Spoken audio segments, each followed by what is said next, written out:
school board. Yeah, have them for 12 years.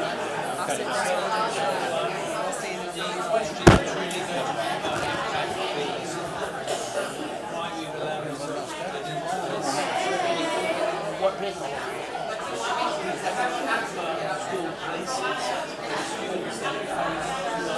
Hey, we've got a lot of experts up here. We've got experts up here, smart people.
All right, good evening, everybody. We're going to go ahead and get started.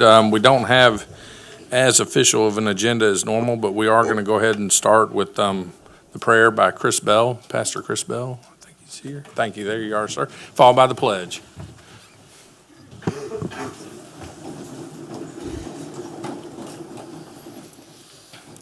Let's bow and pray together. Heavenly Father, we come to you tonight here in this beautiful community that we all call home. We love it. We're grateful for it. I pray tonight that we'd be reminded that your word teaches us to honor one another. And Lord, even as we may disagree with one another, as we discuss, as we walk through difficult things, we are still called to honor one another. And I pray that we as a community will do that even tonight. We pray that your hand would remain on us, Lord, on our leaders to make great decisions. We need your wisdom. We need your, Lord, we need your help. So we ask you for it tonight. And we pray that you would continue to bless our community even as we walk forward into what you have for us in the future. Give us wisdom, give us help, and give us an incredible love and honor for one another tonight. It's in your great name that we pray. Amen. Amen. To the flag of the United States of America and to the republic for which it stands, one nation, under God, indivisible, with liberty and justice for all. Thank you, Pastor Bell. Appreciate you, sir. I'm going to go ahead and just kind of give a quick overview of how we're going to flow tonight. I'm going to give some opening comments with a little bit of background, let the mayor and council members make comments if they would like. Then we're going to have a 5-minute presentation from the community group, 5-minute presentation from the Baldwin County Board of Education. We'll go over some just general housekeeping rules, and then we'll open it to public participation, which is the primary intent of this meeting. And then we'll wrap it up with some mayor and council comments if anybody has anything to close the meeting. We're shooting for maybe 7:30 wrap up, probably a hard stop at 8. We're going to try to get as many people in to speak as possible, but we also want to be respectful of everybody's time. So just some quick background. So how this kind of came about, as long as I can remember, as long as I've been here, the city school conversation has always kind of been in the background, and every 3 to 4 years it sort of resurfaces. Was approached by a community group that wanted to bring this conversation back up and had commissioned a study. The study indicated that the city could afford to split off and have a independent city school system without any kind of a tax increase. City decided to get its own study to kind of compare, and of course we got a study back that indicates that we would have to have a tax increase of some type to be able to afford to have an independent city school system.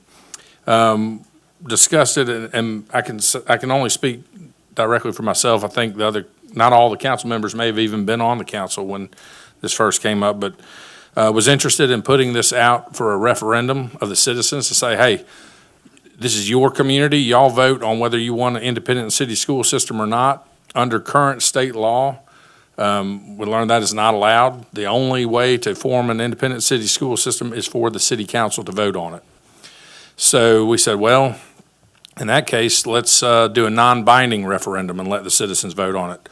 Found out that is not allowed because we can't expend any city resources or city funds to hold a non-binding referendum. That is how we got to where we are today, where we said, okay, we want to hear from the public. We know there's a group of community members that are interested in pursuing this. We don't know if it's a large group or a small group or a middle-sized group, and frankly, I think that putting it out there for feedback is probably the best way to go. So that's really what we're asking for. I've gotten text messages from friends saying, please vote yes, please vote no on this. There is no vote scheduled or contemplated right now. We are just soliciting feedback. Is this something the citizens want us to pursue, and trying to get a handle on whether that's something y'all want or something you don't want. I do think that there's pros and cons to both options. I think that anybody that would tell you that everything at the Baldwin County Board of Education is perfect would be inaccurate, or anyone saying that everything would be perfect under a city school system is probably inaccurate. I can speak for my family. We've been at Fairhope West, Fairhope Intermediate, Fairhope Middle School, Fairhope High School. I've got a senior in high school and one in college. We have had nothing but a fantastic experience the whole way. We've had great teachers, coaches, administrators, just a wonderful experience. My girls were prepared for college, prepared for life beyond. So nothing but good things to say about that. I also do think it's worthwhile to have this conversation every so often because things change, communities change, situations change. Even if we decide as a group that, hey, we're happy where we are today, who knows what 5, 10, 20 years down the road could be. So it doesn't hurt to have this conversation and revisit it from time to time. I just ask that everyone be respectful of your friends, your neighbors. I mean, a lot of good people on both sides with different points of view, and there's nothing wrong with that. I do want to thank Senator Elliott for being here. Appreciate it. He may choose to weigh in with some facts or just some comments from time to time, and also Commissioner Harris, thank you for being here. And did I miss any other elected officials hiding out there? Well, I know there's some overflow crowd out in the Civic Center, and I'll wrap up with some housekeeping rules before we open public participation. But first, I want to hear from the mayor and the council members if you have any comments. Mayor. Thank you, Councilman Conyers. I just want to really thank everybody for being here tonight. Again, we are all part of one community. We are allowed to have various opinions and about how these meetings are taking place and even this topic, but really appreciate all of you engaging. We've heard from a lot of folks and know there's passion on both sides of this issue. I'm a product of Fairhope Public Schools. Most of my immediate and extended family are too. We have a long history here in Fairhope. And again, just like Councilman Conyers said, I think there's pros and cons on either side of this issue.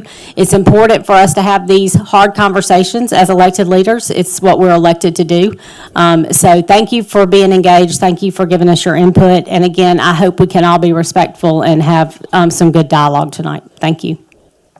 City Clerk, I'm just kidding. Yeah, Councilman Burrell. Yeah, I want to thank everybody for coming out tonight. I have two children that went through the Fairhope Public School System, K through 12. I was a board member of FEE for, I think, 6 years, a president twice. So I've been in the schools a lot, and I love our school system. I'm glad to see that everybody is passionate about it. My mother was a high school teacher. My father was a high school coach. So I grew up in the schools, and well, we couldn't get away with anything. They knew everything. But anyway, I want to thank everybody for coming out, and I'm here with an open mind. I want to listen to everybody's, arguments, and, I want to learn. I'm here to make an educated decision, and whatever that might be. So thank you all for coming out and being so passionate about our schools. Thank you. This is great attendance. If we had this attendance at every council meeting, we'd have a parking deck here in no time. I promise you that. I echo what Councilman Conyers said. I think he framed it up very well. And anybody on either side that's come and talked to me about this, the focus has always been on the children. It hasn't been about taxes. It hasn't been about what the school condition or anything like that. It's all about what's the best thing for our children. So that's the number one thing that'll be on my mind as I listen to all the feedback. So thank you all for being here. All right, Councilman Robinson. Yeah, thank you. Thank everybody for being here. I'm very conscious of my grammar with so many educators in the room tonight. I don't want to let any of the sad Saraland slip out. I just look around the room and I see so many people that have either had an impact or are currently having a significant impact on my children. I've got 4, all currently in the Fairhope school system, from a senior all the way down to a kindergartner. You did hear that right.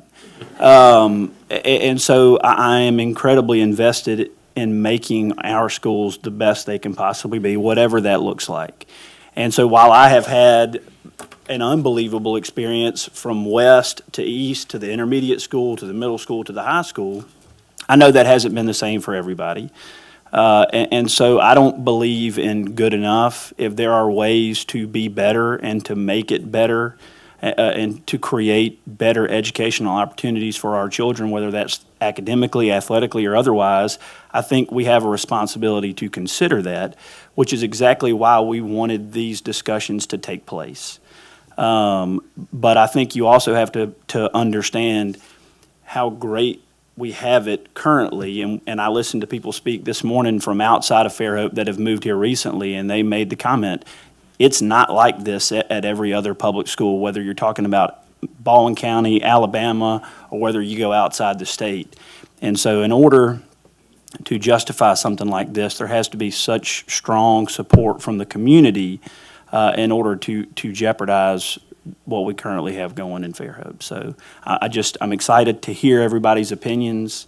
I appreciate you being here, and I know that we're going to get some good information tonight.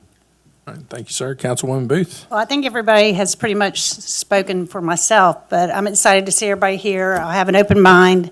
I have 4 generations from the Fairhope schools, and I had my 2 children graduate from Fairhope High School, went all through the schools, and I've been very pleased with our school, but I am open-minded, and I'm willing to listen and to learn and try to make this as easy on everyone as possible and listen to my citizens.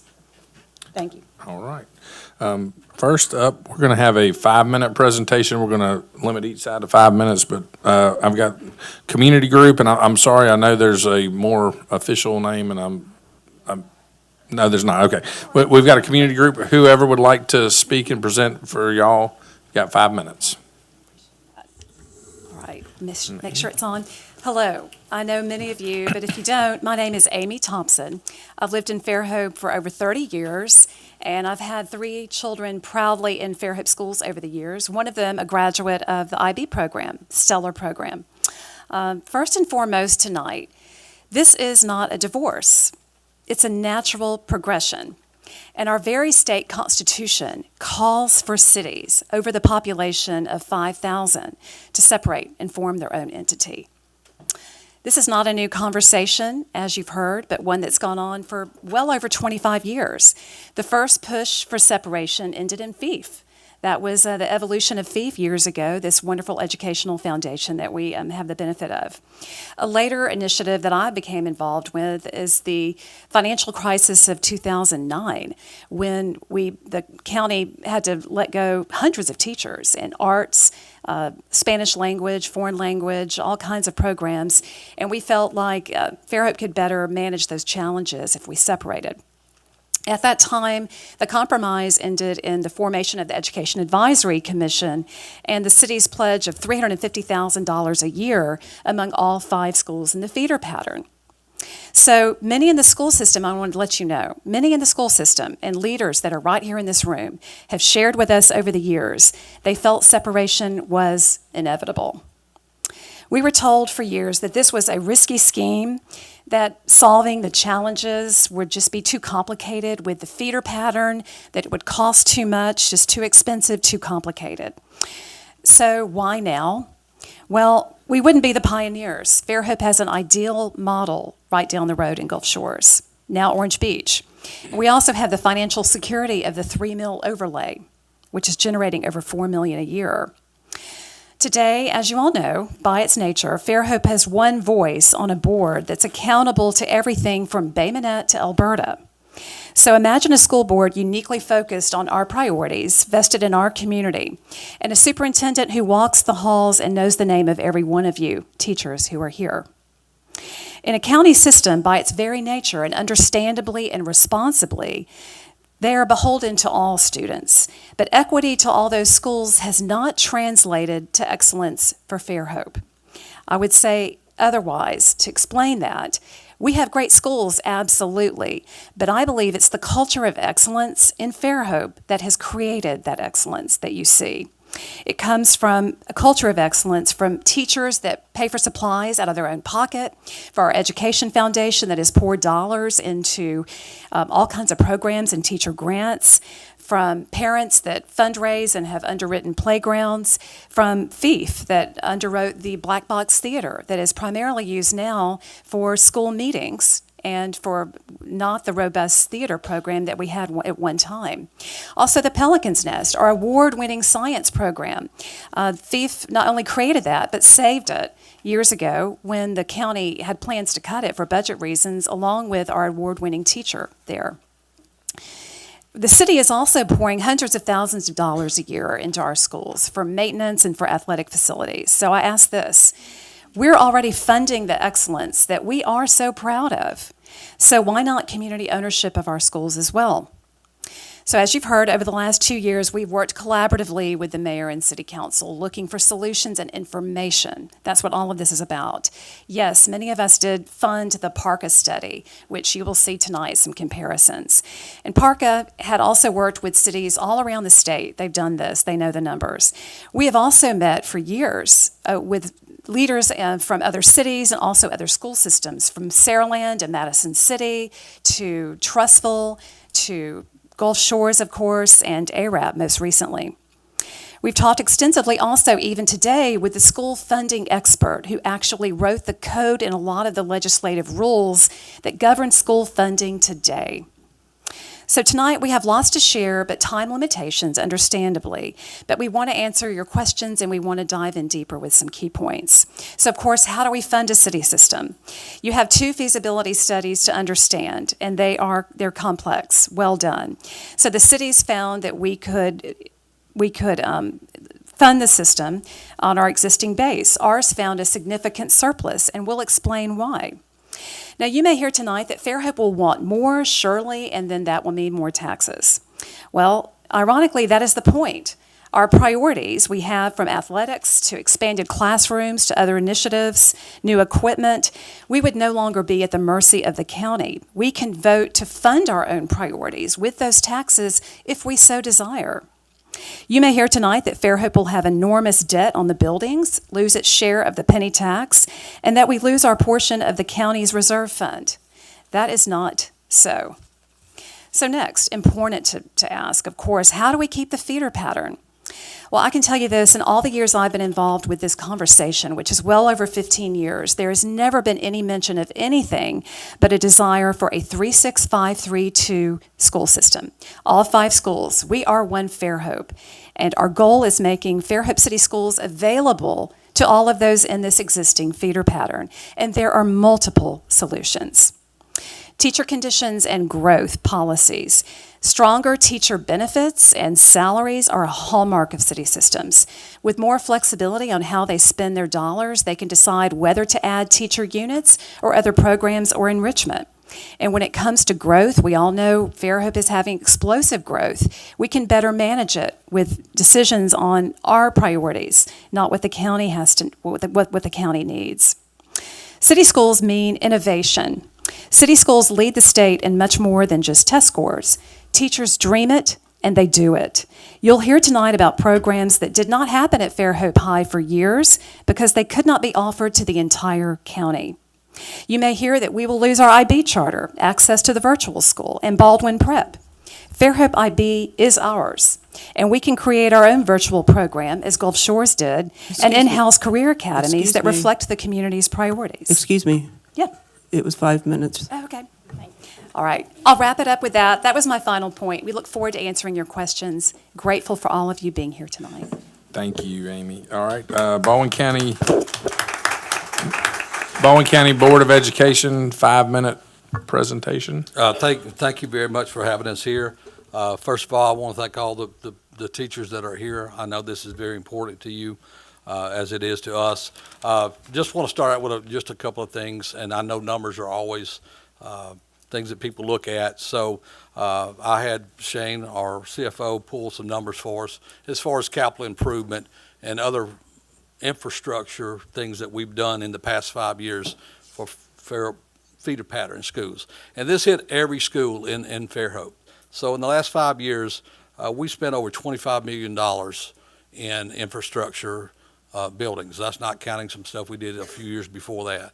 We also have a project plan that we've been working on lately athletically, because that seems to be a big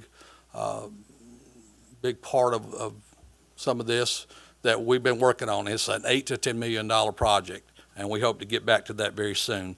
And as far as growth, we are already actively looking for property now.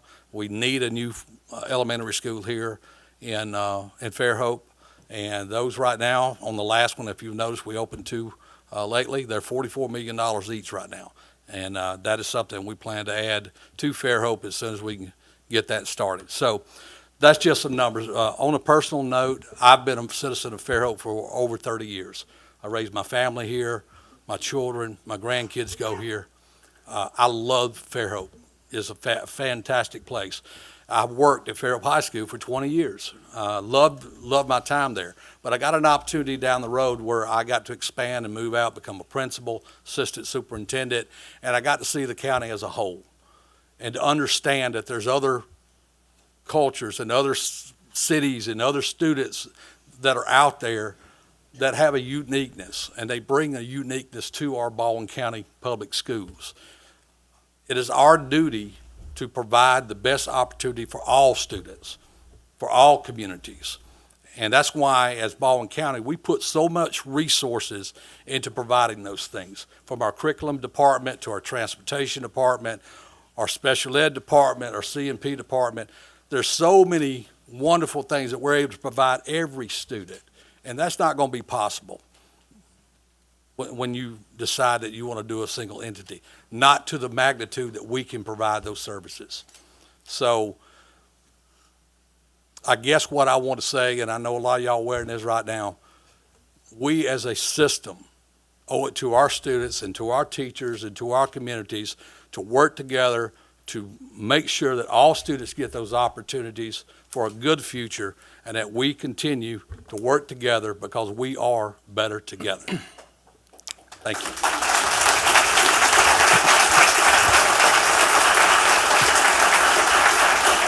My name is John Cardwell. I'm principal of Fairhope High School. A lot of talk about city systems and the excellence of city systems. Passed around a data sheet. If you'll look at that data sheet, you'll see a lot of city systems looking up at Fairhope High School as a proud county school. Our vision at Fairhope High School is to provide hope and opportunity. This plan, or lack of a plan, is built on hope. It's ironic. We hope that we have enough money. We hope the PARCA plan's right. We hope that the millage passed. We don't operate on hope at Fairhope High School. We provide hope. The PARCA study, we keep hearing a lot about the PARCA study, and I'm sure it'll be talked about. Laura's got some things to say tonight.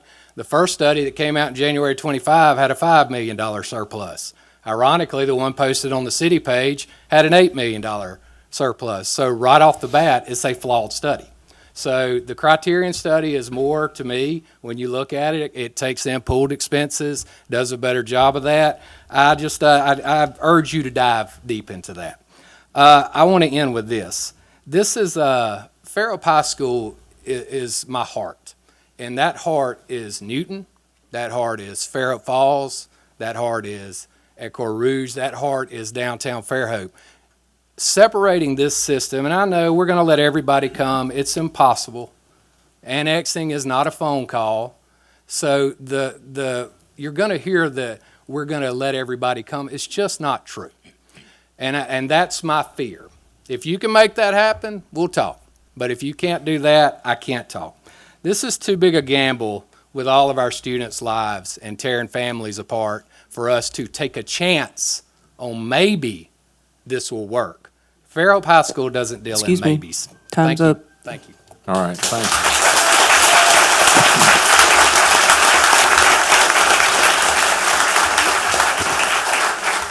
All right, thank you. Just a few housekeeping rules for everyone. First of all, I anticipate a lot of questions that we are not going to have answers to, that at this time we will not have contemplated. Again, the purpose of this meeting and the next two meetings is primarily just to hear feedback from the citizens. Is this something y'all want to pursue?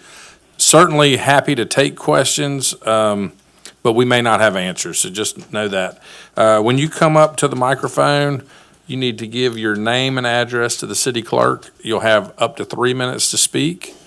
And if you have more than just a comment, if you have questions of either the community group or the Baldwin County Board of Education or the City Council, we will do our best to answer them, but we're going to try to limit those responses to one person per group responding. We don't have time, for the sake of trying to get as many people an opportunity to speak. We don't need to hear from all 3 or 4 individuals on their opinions. So just to the groups, y'all can kind of police that yourselves. City clerk's going to be policing the time, and We will again wrap up with mayor and council comments, but for right now, the floor is open for public participation.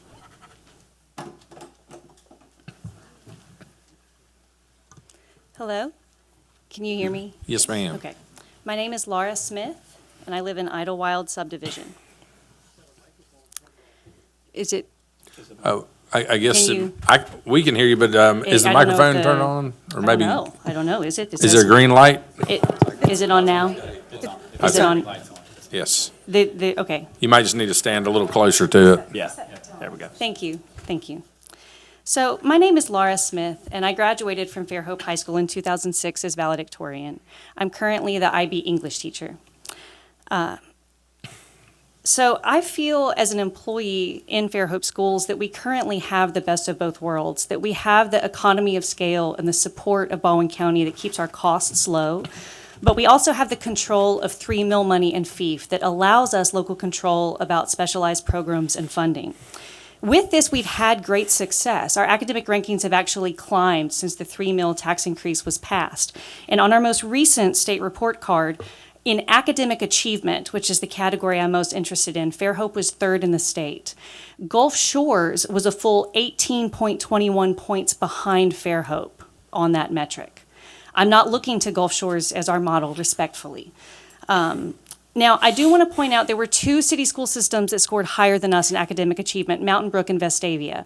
But while we pay a direct property millage rate of 6% in Fairhope that directly funds Fairhope schools and is not pulled with the county, in Vestavia, that number is 43.85%. I think we have to understand that if we actually want to talk about funding city schools. I looked deeply at both the PARCA study and the Criterion study, and I think they both do a good job of estimating revenues and debt. However, neither of those studies does a thorough job of estimating cost, which matters if we want to balance a budget. Neither of the studies started by saying, what resources do we have now and what do those cost? Instead, they started by saying, what amount of money does Gulf Shores spend, without considering, well, they don't have an IB program. The PARCA study actually defines pooled expenses in its lexicon, but it didn't include any at all in its cost estimates. And pooled expenses are things like electricity, the AP program, the IB program, internet, water, educational software licenses like IXL, Savvis, Delta Math, Newsella, Lightspeed, Albert, Power School, Magic School, Elevation, Frontline, Parent Square, Schoology, and Cognity, which are things we use every day. None of them are in the cost estimates. So when this says that it has a surplus, that's because it's not accounting for everything that we have now. I don't know how we could replicate what we have now without the economy of scale in Baldwin County that keeps costs low per pupil. You divide a $20,000 Freon repair across 31,000 kids, they're not paying as much per kid as they are if we divide it over our 2,800 feeder pattern. And that's before you get into the cuts to teacher units with cutting 45% of the students. Neither of these studies included the IB program at all, which is hugely expensive to maintain, with 14 teachers trained to create an alternate schedule for high-achieving students. Just frankly, this flyer puts us millions of dollars off, and Criterion tries to be more thorough but made errors. If Fairhope breaks away, we will be left with bad options: cut programs, raise taxes substantially, or both. Time's up.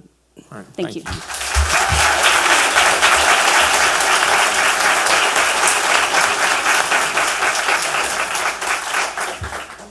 Hi, my name is Bethany Pierce. I live at 108 Vivian Loop.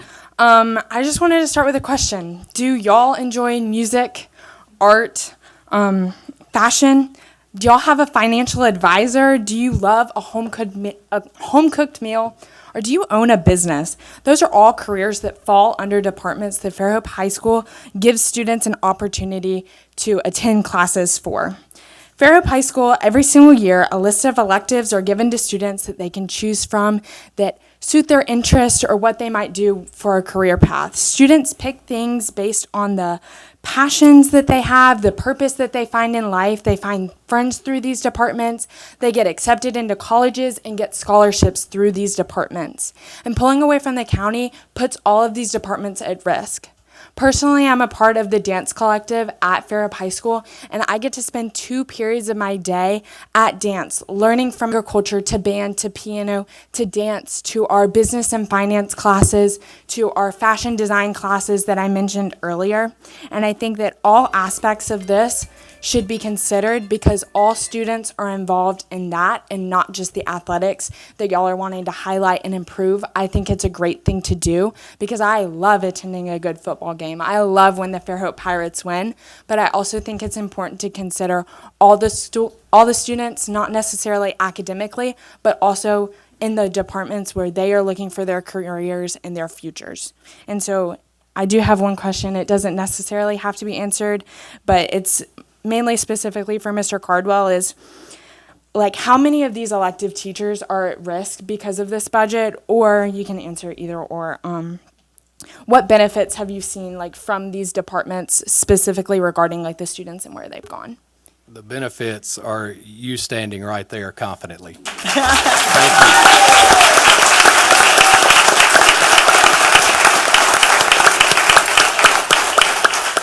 Just to highlight, as the principal of Fairhope High School, the state foundation units are based on student population. And if you limit our student population to, the study said 844, that is 56 teachers provided by the state. That's removing all locally funded units.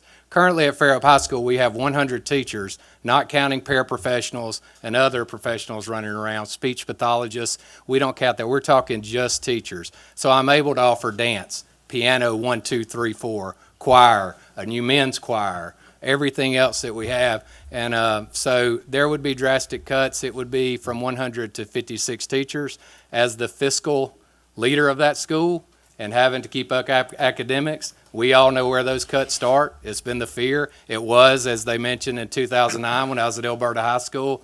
I had to fire 7 teachers. 2 of those were arts. So it happens. It's sad reality. So that is one reason I'm so passionate against this, because I would lose what makes our culture. And Bethany, thank you.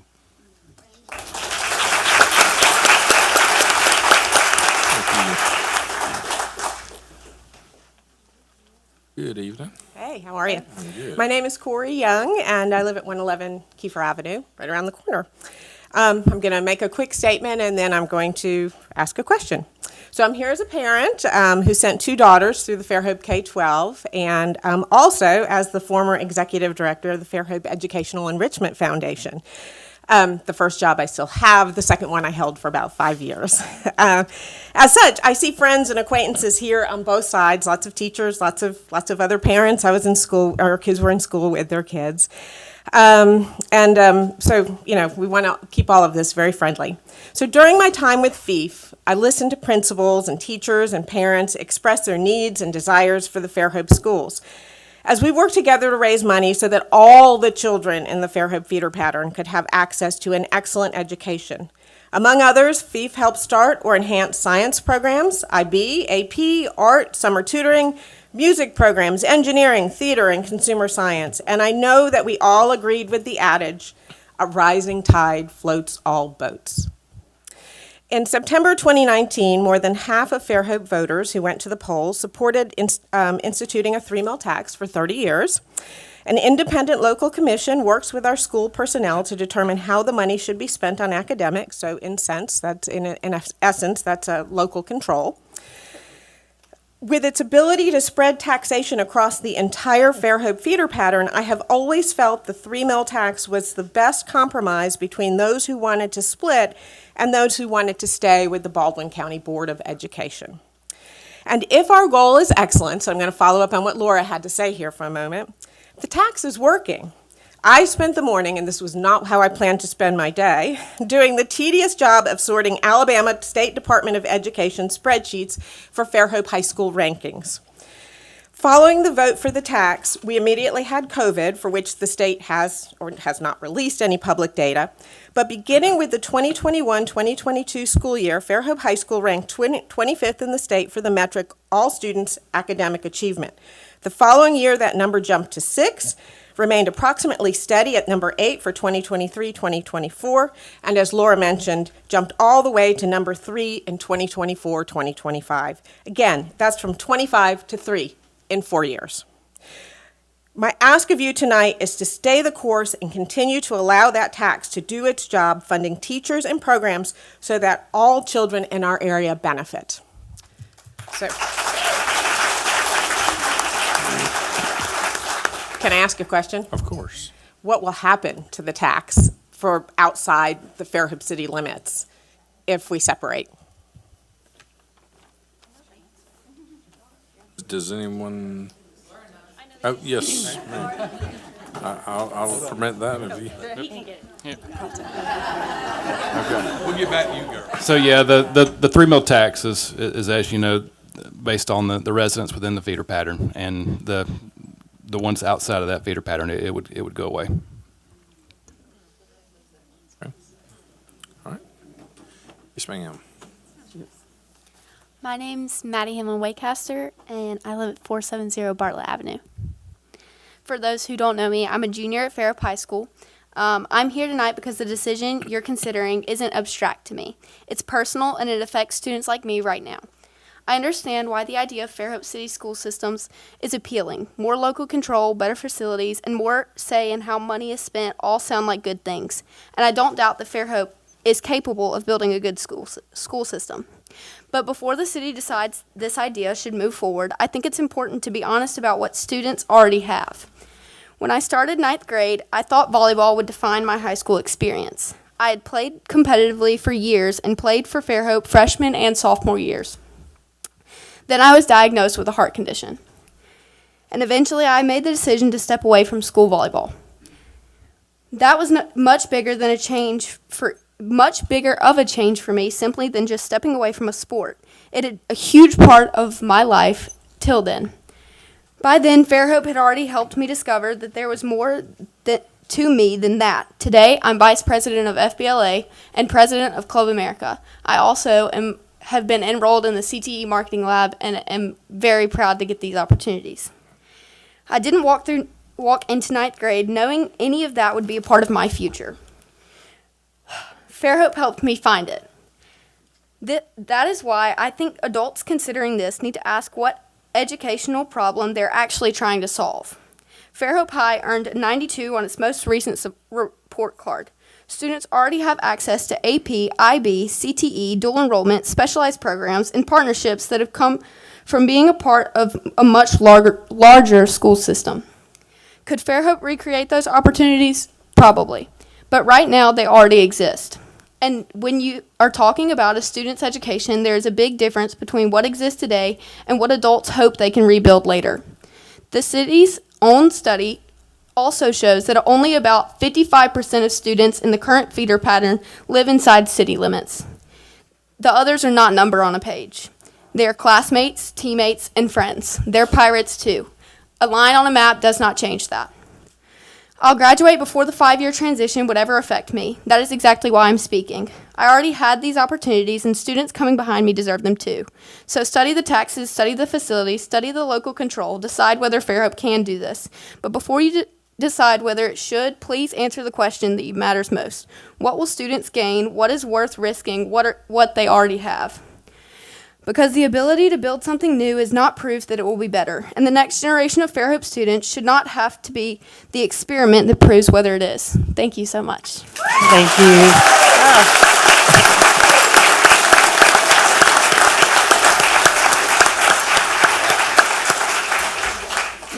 Tough act to follow. David Johnson. Don't really need a microphone. My address is 16311 Woodacres Road South. I live outside the city. I'm a community physician, have been for 11 years. Ever since I got out of residency training, came right here because God put me right here, and I've been excited about it. I have 4 boys that go to our little country school called J. Larry Newton. 99 rated J. Larry Newton. Fairhope West, nipping at the hills, 99, okay? So, you know, when I hear these things about the zones and who's getting in and who's not, you know, I think of Riley Leonard. We all know that guy, right? I guess the way it would be created, he probably would have been the high school quarterback for Foley, right? Riley Leonard did not have an athletic facility problem, you know. He did not have an athletic problem. So I think some of the people concerned about the facilities probably maybe have an athletic problem. I don't know. That did not keep him from going to the far reaches, correct? So I have 2 questions. First of which, Mr. Burrell. So Fairhope is very intelligent. I think we all figure out there's going to be a millage increase at some point. If you decide to go to city schools, and let's say it does not get passed through, is the city prepared to pick up that tab and cover it? And then, second question for Ms. Mackey. Out of this group, currently sitting here, we've got students that are vested. How many of y'all currently have students in the system? And then, I guess, second part, when we say group, I hear little group, I hear big group. Like, what's the rough estimate of people that contributed or that's got the interest? At all of us, but are you Okay. asking me to respond? Yeah. Okay. I'll let him go first. I'm done. Okay. Well, I don't know if I'm being picked on, but I will say this, and once again, I'm trying to remain very open-minded. The fact is there's there's quite a lot of mechanisms by which people outside of the city limits would attend the Fairhope feeder pattern. And first of all, I don't think that Foley would be able to accommodate all the students that would have to go to Foley. And there would be some kind of agreement between the county school system and Fairhope. I'm just being honest. But there's a multitude of ways that they would be included. And we've talked about those issues for years and years. So it's not really fair to say, in my opinion, that Riley Green wouldn't have been in the Fairhope feeder pattern. Riley Green? Or him? Or Riley Leonard, I'm sorry. Riley Green. Riley Leonard. So I think that if there was to be a separation, those issues would be solved.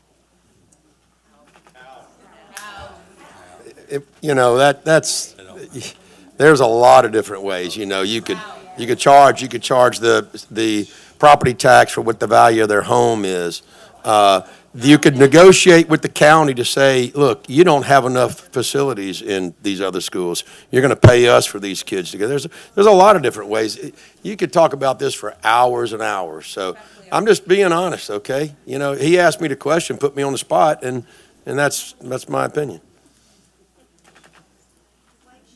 Can we, excuse me, can we have an opportunity to respond to that? Because it's a huge amount of the research we've done.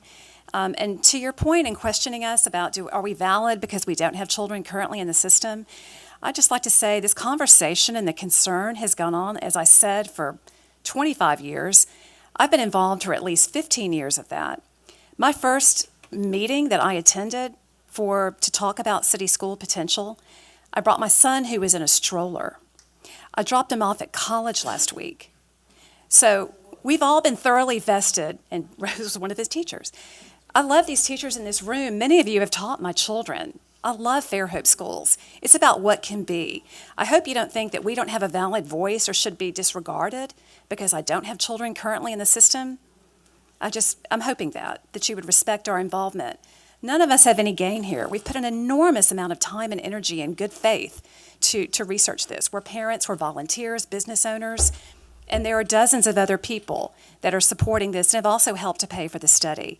And over the years, there have been hundreds. And if you'd like to ask me later, I'd love to share some names with you. So thank you for asking. There are about 5 others maybe 10 others that have been actively in meetings here and there. Some are in this room, but. And significantly more who have contributed to the conversation. Yeah, there was just a question. I'm just trying to answer it. Thank you. Yes, ma'am. Floor is open. I'm hovering. My name is Rose Wiles. I'm a Fairhope Schools parent. I'm also an educator in my 21st year in education, 14 years in Fairhope, and now I'm out behind Bucky's at Rosington. Go Rascals. On the Hope for Fairhope City Schools Facebook page, I found a flyer outlining the benefits of a split from Baldwin County. It states, open to all through the CHOOSE Act. The CHOOSE Act offers up to $7,000 deposited in an education savings account for parents whose children attend a private or out-of-district school. The suggestion is that Fairhope families who live outside the city of Fairhope will pay tuition using these funds. On the surface, this appears to be acceptable. Here's the Act.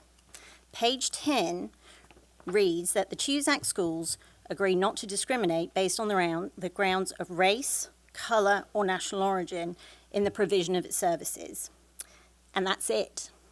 Race, color, and nationality.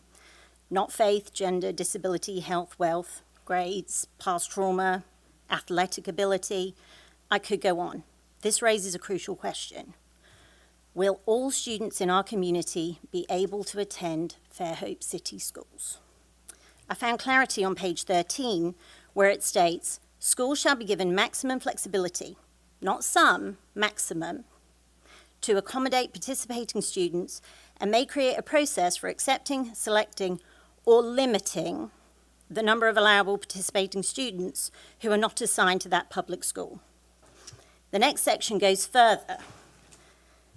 No provision of this act shall be construed to require any public school to enroll any student. Now, I'm not a lawyer and I am definitely not a politician, but that seems crystal clear to me. The schools can offer or not offer any spots to out-of-district students, and even if places are available, they are given complete freedom to not take a student. So let me camp out on that for just a second. Our public schools serving our community are given complete autonomy to deny a student enrollment. You might ask, why would they do that? They're missing out on all that money. Well, here's the thing. Some of our students cost a lot. Oh, I've lost my place. Our students with complicated and severe health conditions, learning disabilities, and emotional disturbances, they have complex and expensive needs.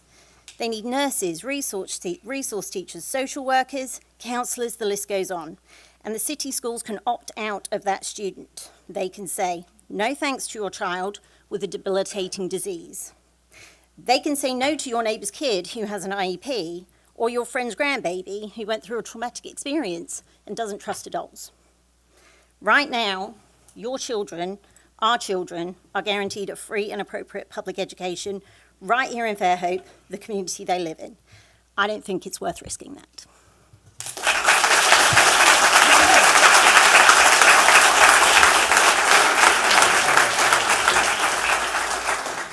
My name is Tom Garney. I live with my wife in the Quail Creek subdivision. Been here about 5 years. We came from Texas. I'd like to speak on behalf of the senior citizens in this community who live on fixed incomes. And I want to thank you for your honesty and candor in admitting that, yes, you will have to have a school tax to make this work. Quite honestly, we can't afford it. We cannot pay you any more taxes. We're doing good to pay light bill, groceries, and utilities. And the people, the senior citizens of this community, do not have the money to pay for this. So don't look for us when you come asking for a school tax. We can't do it. Now, there's already been good speakers explaining that the projected cost of this plan is not accurate. And I think they are right, but for a different reason. Over the next 10 to 20 years, education is going to go through significant changes. Rapidly advancing technology is going to see to that, and these young teachers here, they're feeling it. They feel the apps and the things they have to buy to make their classroom functional. It's only going to get worse. And as it gets worse, it gets more expensive. So I ask you, I speak against this proposal. Do not put this burden on the citizens of Fairhope and the surrounding area. Thank you very much.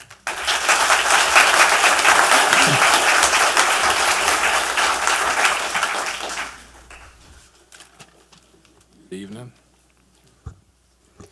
My name is Catherine Duro, and I live at 705 Washington Drive. I'm the parent of a freshman on the IB track at Fairhope High School. I'm deeply concerned about Fairhope's feasibility studies, that they don't include funding for our IB program or all of our current 21 AP course offerings. Right now, we have IB grads attending Stanford on a full ride, 2 at Dartmouth on a full ride, Johns Hopkins, and a couple at Georgia Tech. Another is attending Washington and Lee as a Johnson Scholar, and this past May, another graduated from Yale. Our IB grads have received over $55 million in scholarship offers. The truth is, if we broke away from Baldwin County, we would struggle to fund those programs. The Parkas study claims that Fairhope would be able to spend more per student than BCBE, but its own calculations disagree with that conclusion. When you dive into Parkas numbers, you can see that we would actually have a smaller per student budget. It also fails to account for pooled costs, ignores the lower rates the county pays for materials because of its size, and grossly miscalculates inflation. These errors mean that the study's conclusions are off by millions of dollars. Criterion tries to be more thorough, but even though it projects raising taxes by a minimum of 5 mills, it also fails to account for Baldwin County's economy of scale and falsely assumes that Gulf Shores incurs similar costs per student as Fairhope. It does not. Again, its conclusions are off by millions of dollars. As a number of people have said tonight, to run our schools at their current levels, it would require a substantial tax hike for Fairhope residents. In this economy, when everything is already so expensive and families are having to watch their budgets so closely, proposing that we raise taxes to break away from a high-performing school system is a terrible idea. Our students benefit from having access to the IB program. Our students benefit from our wide variety of AP offerings. Our schools are some of the greatest assets in our community. Please do not break something that's already working. Thank you.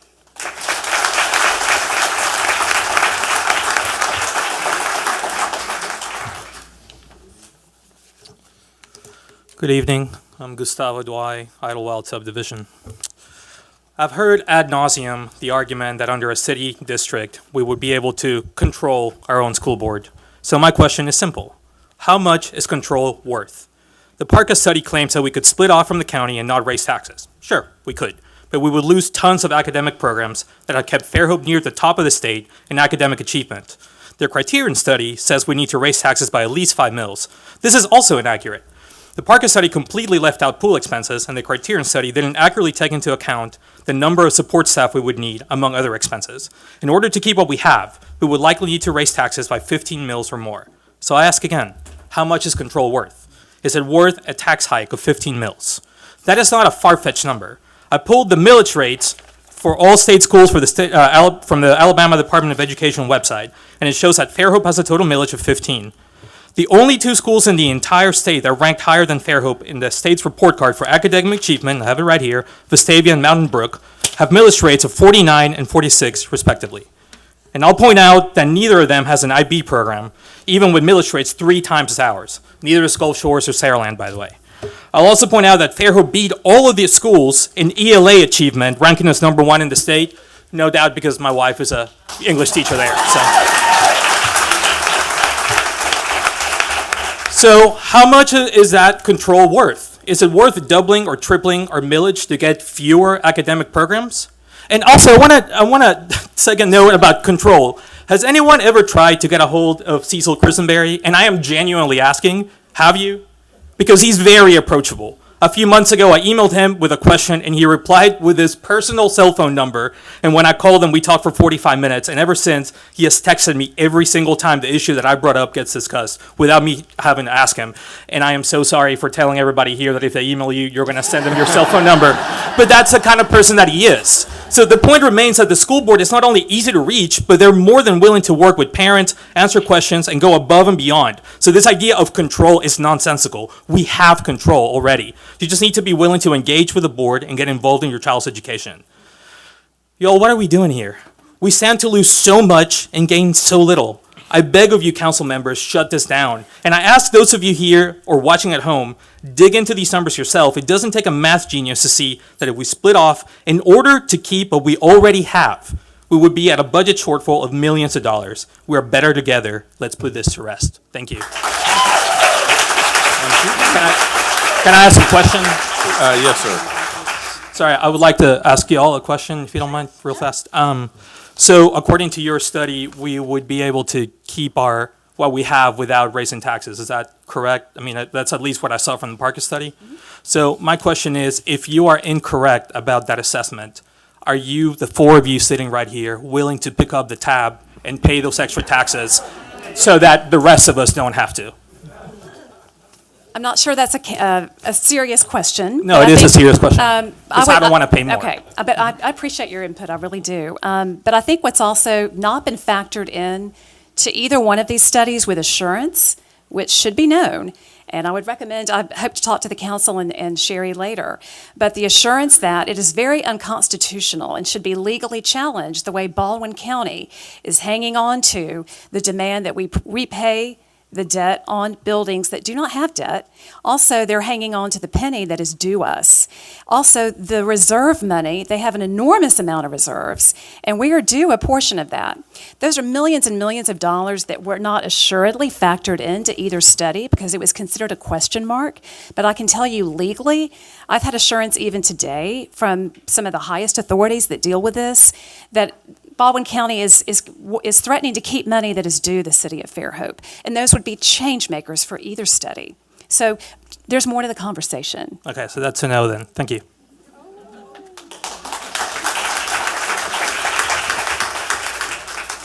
Can I follow up on this, Lisa? Yeah, Carlton, come on. Yeah. I also wanted to add in, I'm a little disappointed when you, Gustavo, Laura, said you've done deep dive research into the study. We have intentionally not released the entire study. We've shared it with the city council and mayor, but it's a very complicated study. So for you to say that you've done a deep dive, that's impossible unless somehow you've obtained a copy of the survey or the study. We put the 2-page summary available to give you highlights of the study. We'll be happy to walk you through it. Basically, what's happening though, and I was going to talk about this later, but I could talk about it now. So the numbers that we used in the study, we got that from John Cardwell, John Wilson, and John Gray 2 years ago when we started our study. And we used their numbers and took it to PARCA, Public Affairs Research Council of Alabama. This is the same entity that Amy referred to that's done city school studies for multiple other programs. And they are the ones who helped distill the numbers down. So as a matter of fact, if you look at the numbers, I can show you, Gustavo, if you want to walk through this, I'll show you how we come up to the surplus. I'll also go ahead and address John Cardwell right now. When you say there's a 5 million, there's a 8 million, it's incredible, like discrediting the study. What you don't know is you have a flexibility with your central office, okay? That was not accounted for. So we have that surplus. We went back to Chad Green at Gulf Shores, who's the CFO for Gulf Shores City School, said, Chad, give us some insight on what a first-year central office is going to look like. And he said, you know, for us, it was about $2.5–3 million a few years ago. So that's where we came up with that $3 million for central office, bringing the 8 down to 5 million. So yes, we feel very confident that we can provide today's services that you're currently getting at your Fairhope schools, and we're going to have a surplus of money. So if you want to have your money with somebody else outside the county, you want to compete for resources, you know, that's what you're choosing to do. But if you want to keep it in the community, you know, with people that you know, people you're going to school with, people you're going to church with, these are the people that are going to look out for your interests. Mr. Wiles, can you excuse me for a second? Mr. Wiles, 1 second. Carlton, we didn't give you the figures. We found out the PARCA study, and then John Wilson poked holes in it. So you did not get study yet, John. You didn't get figures from John Cardwell because I don't have access to county figures. So Presentation you gave at the All right, Education Commission. time out. That's We're it. not doing the back and forth between the groups like this. Where's the gentleman that was up to speak? All right, come on back up. And let's, look, I know there's a lot of passion on both sides of this, and there's a lot of wonderful people on both sides of this. Let's just continue to keep it respectful, above board. Gentlemen, you got the floor. Sorry. Hi, my name is Cooper Wiles. I live at 21307 Rolling Oaks Drive. I don't have very much to say here. It's just I heard this word thrown around a lot, like local and in the community. But Baldwin County is. Can you get a little closer to the microphone? Sorry, but Baldwin County is our community. It's the people who we know, and I know people out of our city, so that's why I like to say Baldwin County is our community. They're not outsiders. Yeah, thank you.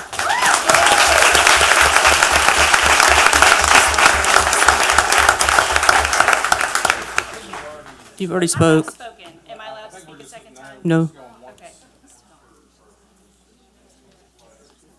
I will say, I have some data that they critiqued my analysis, and I have more.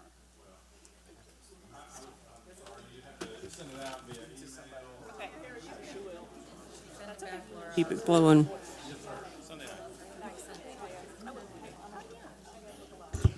Hi, y'all. Great to see so many people out here. Dev Wakely, live on Lakeview Drive. In the city limits, my kids are in Fairhope schools. They're exactly the kids that you want. I want to talk about a couple of aspects of this. I want to talk about the technical aspects of this issue, and I want to talk about the personal as well, if I can get to both. A lot of my kids' friends in the gifted program over at East, the two who were old enough to be assessed are in there and got snapped up real quickly, are not in city limits and would face either tuition charges to go to public schools or other issues that could keep the exact students who have made Fairhope such a shining example of education out. I would hate to see that. Every parent I've talked to who has kids in the Fairhope City Schools is against this. All of us. On a legal analysis framework, great organization. This is not a normal Parker report. It lacks the rigor, it lacks the comprehensive discussion of externalities that normally come with a Parker report. I want to see all that. I think that's clearly relevant to the decision-making process here. To state that that is lacking and therefore and therefore we should simply trust the figures is a problem. Major problem for me. I want to see that full 50-page report released. I think not releasing it would be a shocking angle to take when you're talking about a real data-based issue here. And I want to remind y'all, fundamentally here, I don't litigate. We will get sued over this. The city will be sued if we try to split off and cover anything that is not the full feeder pattern. And I think we all know that.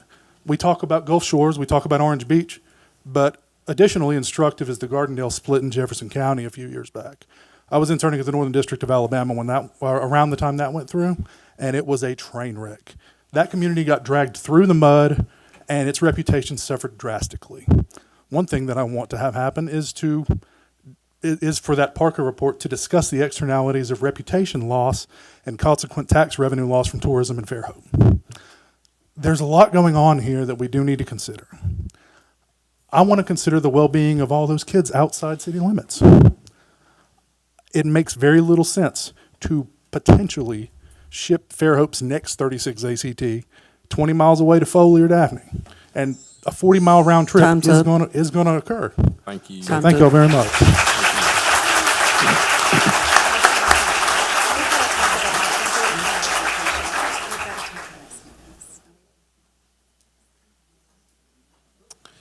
Good evening. My name is Brent Wiles. I live at 21307 Rolling Oaks Drive in Fairhope, Alabama. Fairhope High School class of 2000 and very proud father of a Fairhope student. Something I keep hearing about both in this room and in social media is, again, this idea of local control as a reason to support a city school system. And I'm honestly not sure what we're trying to control or why. The city schools would be part of the Alabama public school system and subject to all the rules, regulations, curriculum requirements, and everything else from the State Board of Education. And our current schools are amazing. I can't help but agree with something else I've seen on Facebook, and that is, if it's not broke, why are we trying to break it?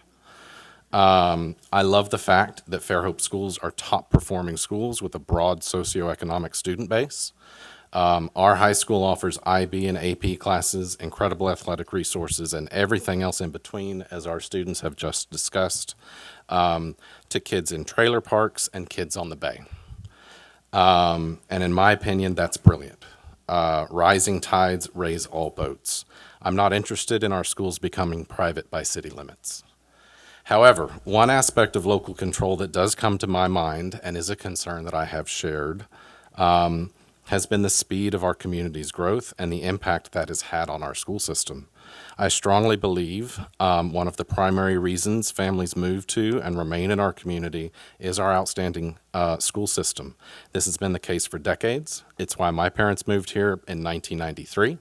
And then after a short hiatus in Michigan, came running back in 1996 for me to start high school.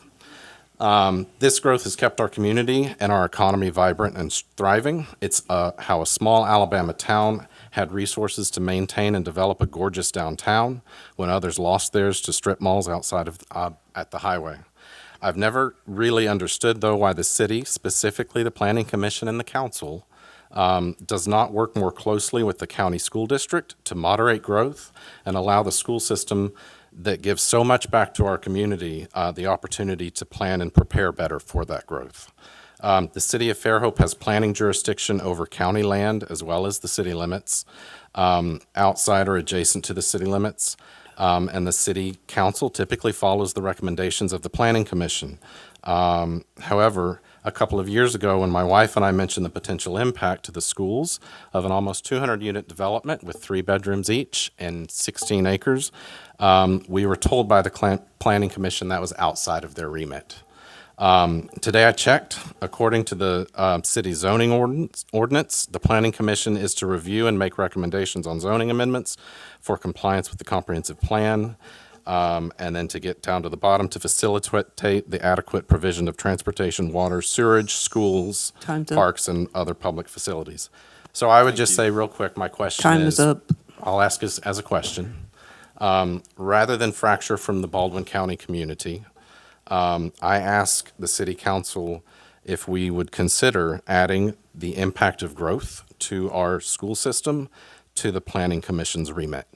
Can we consider using the resources we already have at our disposal to continue to support our students, our teachers, and our community and keep our growth sustainable?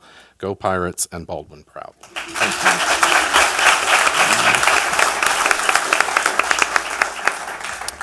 My name's Brianna Vivar. I live at 21802 Yosemite Boulevard. So my name's Brianna Vivar, and I'm both a parent and an educator invested in the Fairhope community. I'm the mother of 2 children who attend school within the Fairhope feeder pattern, and I'm also a teacher who has proudly called J. Larry Newton Elementary home for the past 7 years. My children currently attend J. Larry Newton with me through a zone variance because I work there. But if they did not attend J. Larry Newton, they would attend Fairhope East Elementary. I'm deeply committed to the students, families, and schools that make up the Fairhope community. I've heard a lot that we want to keep Fairhope funds with Fairhope schools. Well, I'm here to explain that we don't always use just Fairhope resources. Throughout my years in education, I have had the privilege of teaching students with a wide variety of strengths, needs, and abilities. I have worked with students who receive special education services as well as students who receive English as a second language support. One thing I have seen firsthand is the way Baldwin County Public School utilizes its resources to meet the needs of students across the entire county. Those resources do not always come directly from a teacher stationed full-time at a student-based school, at our Fairhope schools. There have been times when specialized teachers have been assigned as part-time units and shared among multiple schools. This means we are currently using resources and teachers from Magnolia, Silver Hill, and more. This type of staffing model allows the district to respond to the actual needs of students rather than simply placing more students into already large groups. That flexibility is a tremendous benefit to all of our children. Instead of expecting one student to absorb additional students and services regardless of its individual needs, Baldwin County Public Schools has the ability to move resources where they are needed most. Teachers can travel between schools, specialized services can be shared, and staffing can be adjusted based on student needs. As an educator, I've seen the value of the system firsthand. One of my concerns is that transitioning to a city school system would mean losing that flexibility and access to shared resources. What works well for one school may not be enough to meet the needs of another, and the ability to share specialized staff across a larger system is an important resource that should not be overlooked. It would also mean losing access to the state-of-the-art Baldwin Prep. I believe deeply in Fairhope and in providing our students with the very best education possible.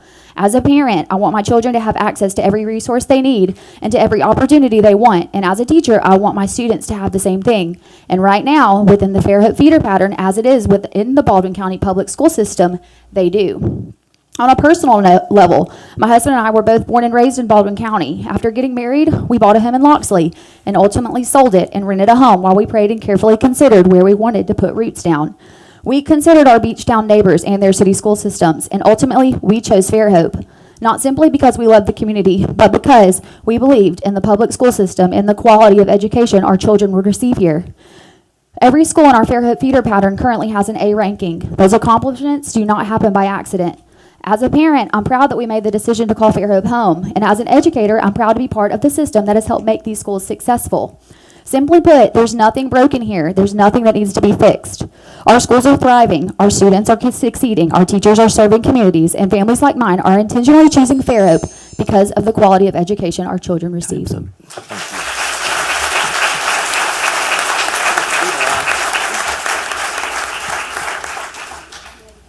Good evening. Thank y'all for having this meeting. I appreciate sir. it very much, as everyone else does. My name is Vince Booth. I'm a lifelong Fairhopian. I'm proud of that. Almost 70 years in the books. Got to give your address. Oh, 6541 Beaver Creek Drive. My parents in the 40s, my brothers, me, my 3 children. Can So you, far, can you get closer? yeah, so far, 5 of my 7 grandchildren have gone through the Fairhope school system. My father-in-law, that the football field is named after, was a coach, administrator. He was the principal at the first middle school here in Fairhope. My mother-in-law was a teacher in this system for years. I was on the school board in the late 80s and early 90s. One thing I did while I was on the school board, and I lost that vote 6-1, I voted no on a 1-cent sales tax. Then my job was to go to the county commission next day and get them to put it on a ballot like they said they would, and they did, and it passed. But I voted no when it was time to vote on that again. I voted no when the 30-year tax came up. So why would I vote no if I'm so for the school system? We never talked about lowering overhead.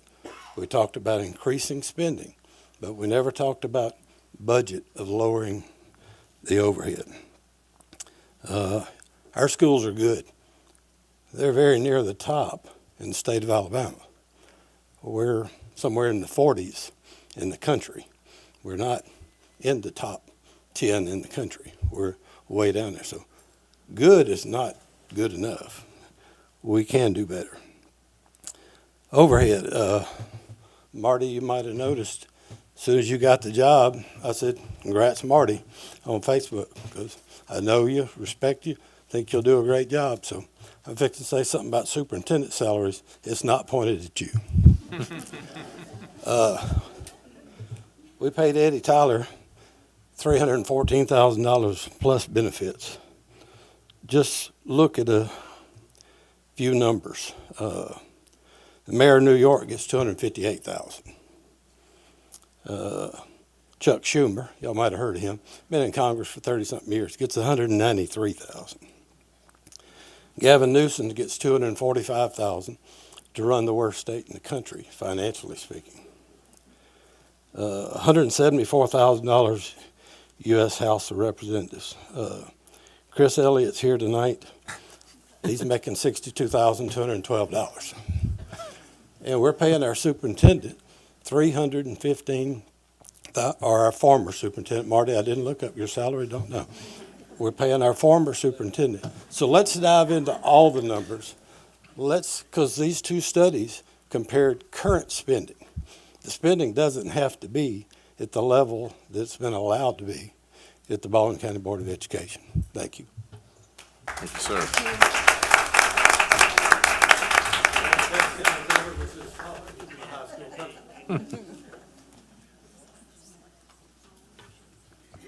My name is Anna Hardy, and I live on Danny Road, outside of the city limits. I have a daughter who is a junior at Fairhope High School. I have taught most, if not all, of your children at Fairhope High School.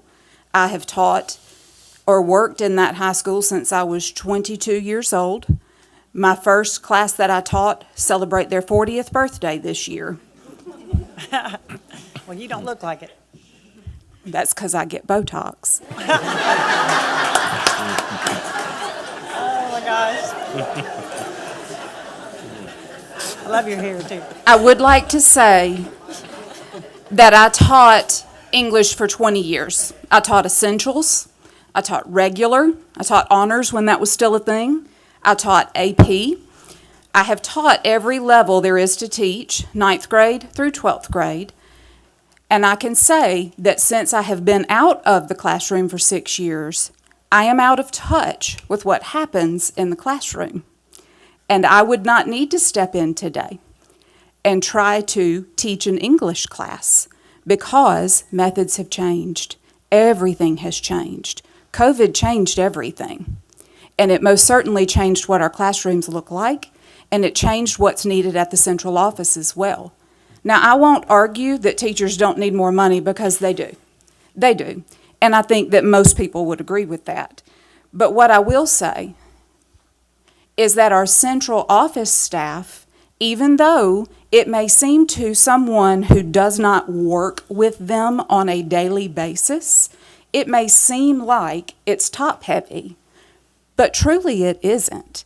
We have curriculum leaders, curriculum specialists for each subject area. Would that remain with a city school system? Or would I be dependent as an English person on the same person who is helping the dance teacher, if she still had a job, or the science teacher? Because what I liked was that I could call my English chairperson and say, I'm new and I'm stuck and I need your feedback. And every single time she worked with me because she knew the subject matter. And I didn't have to share a cut resource. Can we always improve our budget? 1,000%. 1,000%. However, do we need to start by looking at what we can get rid of when what we are doing is not just working, it is not just good enough. It is excellent. It is excellent. And I say that as someone who is no longer in the classroom. It is excellent. And I don't think that we are looking at a whole picture when you haven't shared the whole picture.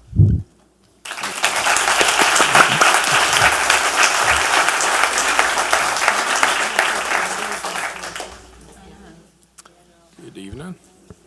Hi, I'm Melissa Brennan. I'm on Easton Circle here in Fairhope. I had no plans on talking at all, and I am one of your transplants here in Fairhope, so you're welcome. Hey, guys. Listen, I just heard a giant red flag, and I can't sit there silently, knowing that the data that we've been looking at, trying to go through, trying to understand, was not actually released to us. And I find that incredibly insulting. As a resident, as a mother, as a respected member, and as a PhD biological oceanographer here in our community. I certainly have the credentials to read that document, to understand those data, to analyze them, and to make an educated decision for myself so that I can understand what side of this decision I need to be on. I came in with an open mind. You've closed it, sir, by telling me that I'm not willing or able to read those data. I find that very, very insulting. And I am sorry to say that out loud in a public forum, but that should not be acceptable to anyone here in the council or to the city. Thank you very much. You can respond, yes. Thank you for that, and I do appreciate it. What I would say to that is, first of all, we started this study about 2 years ago when we were having these conversations, and we, like I said, we used the data that we got from John Wilson at the time, and then we shared that with Parka. Parka went to Alabama Department of Education, got some additional data. Anyway, all that being said, we've got about a 25-page report that we put together.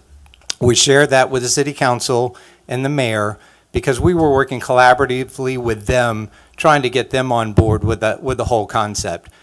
Oh, yeah. Can I interject a little bit? That study was conducted using private funds to help the city leaders understand the information. It was never meant to bring us here. It was only meant to give information to them so that they could decide whether or not further investigation was warranted. We did not release any information. The city posted the 2-page Parka document on their website. We are open to having conversation about that, but that study was never intended to create this. It was intended to inform our city leadership and to help them to understand whether or not this in fact was something that was worth consideration. And if you realize, we did just get this notification last week that a press release was coming out and that a forum was coming out. So we were ill-prepared for this and for that kind of feedback.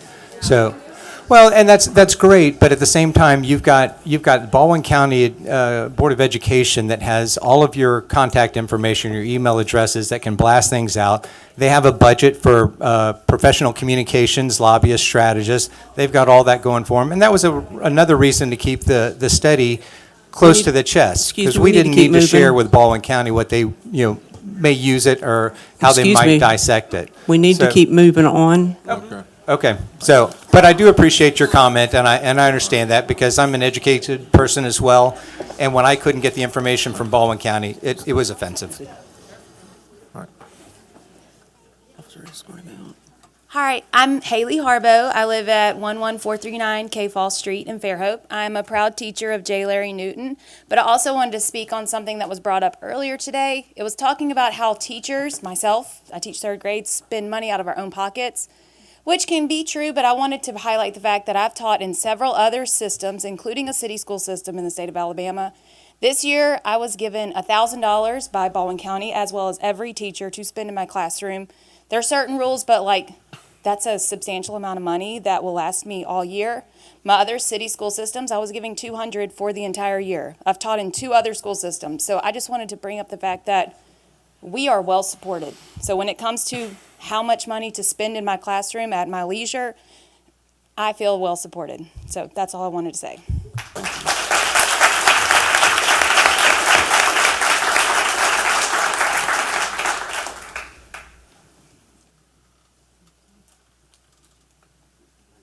Floor is still open. If there's a lull, Laura, if you did want to get back up and speak, I would say, as long as we just want to keep the flow going, so if you had another comment you wanted to make, I would allow that, since there's nobody else in line right now. Thank you. Yes, ma'am. I wanted to address a couple of points that were raised. One, there was a mention of unconstitutionality with debt owed to Baldwin County. And right here, I have the Justia U.S. Law citation for the Code of Alabama. In Baldwin County, when there is a breakaway, this was passed in between the Gulf Shores and Orange Beach breakaway experiences. A law was passed that says that breakaway systems have to pay an amount equal to the value assigned thereto for the purpose of determining the value of the capital assets. So we have a complex debt situation here where there is debt still owed on our buildings, but the debt is less than the capital assets. And so we probably would owe a little bit more than what is stated in the debt as is written in the law here.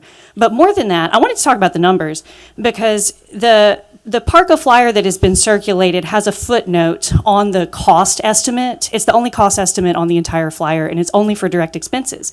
And they have a footnote where they say that they got their data from Alabama Achieves data, which hosts the ALSDE, the State Department of Education budgets. And so I pulled those. And when you pull those, you see it has 3 tables: direct expenditures, pooled, and direct and pooled combined. Parka only used direct. So you can see they didn't pull all the cost that is incurred by students in the system now. That's what I was talking about with pooled expenses, because pooled expenses are anything shared by multiple students, which is a lot of stuff, and those pooled costs are currently kept low because of the economy of scale and Baldwin County size. Now, additionally, I took these numbers. You can pull all these tables yourself. They're all on that website.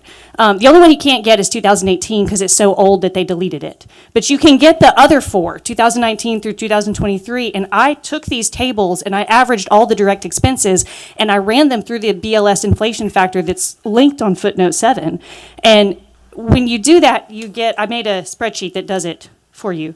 When you do that, you get a number of $10,099 in direct expenses per student. That's not even including the pooled. But they ran inflation backwards. Like, if you look at the inflation here, this flyer says that inflation made costs cheaper, which is not how inflation works. So this is, I just read what was on the flyer. It also says on the front here that this is how much money Fairhope can spend per student. That's a number that subtracts the debt service. On the back of the flyer, when they say how much Fairhope can spend, they re-added the debt service, which makes it look like we can spend more than we can. So this is a very deceptive, I mean, maybe not intentionally, I mean, maybe it was an accident, but what's on here is misleading and incomplete. Thank you. All right, thank you.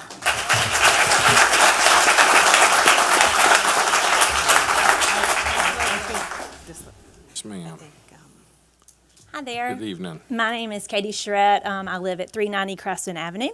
I came here tonight to watch and learn and all the things like everybody else. And I had no intentions of speaking, but as I was sitting in the overflow room listening, I decided I just wanted to come forward. We talked a lot about all that is offered to the students in Fairhope through Baldwin County Schools. I want to speak from the professional side of it and what I have gained as a professional in this county, in this system.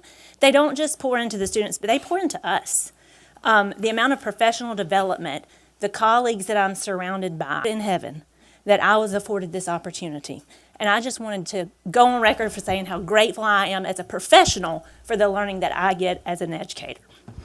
Thank you.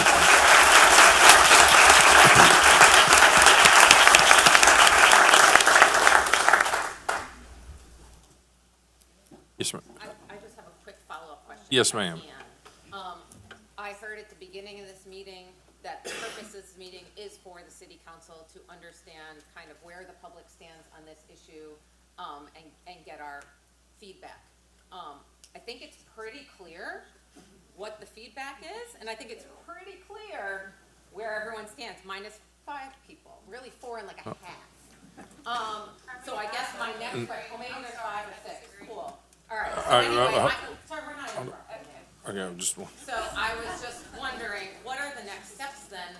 From you guys, what else do you need from us as the public, and what other opportunities do we have to continue to have this conversation, this discussion, continue to learn? Because maybe there is a pro that I'm missing. I'm completely open if I actually get to read the data.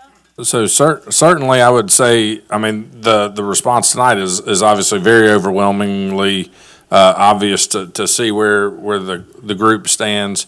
There is a survey. I think the mayor's going to maybe share some of the current results on the survey maybe at the end of the meeting, unless you want to do that now, Mayor.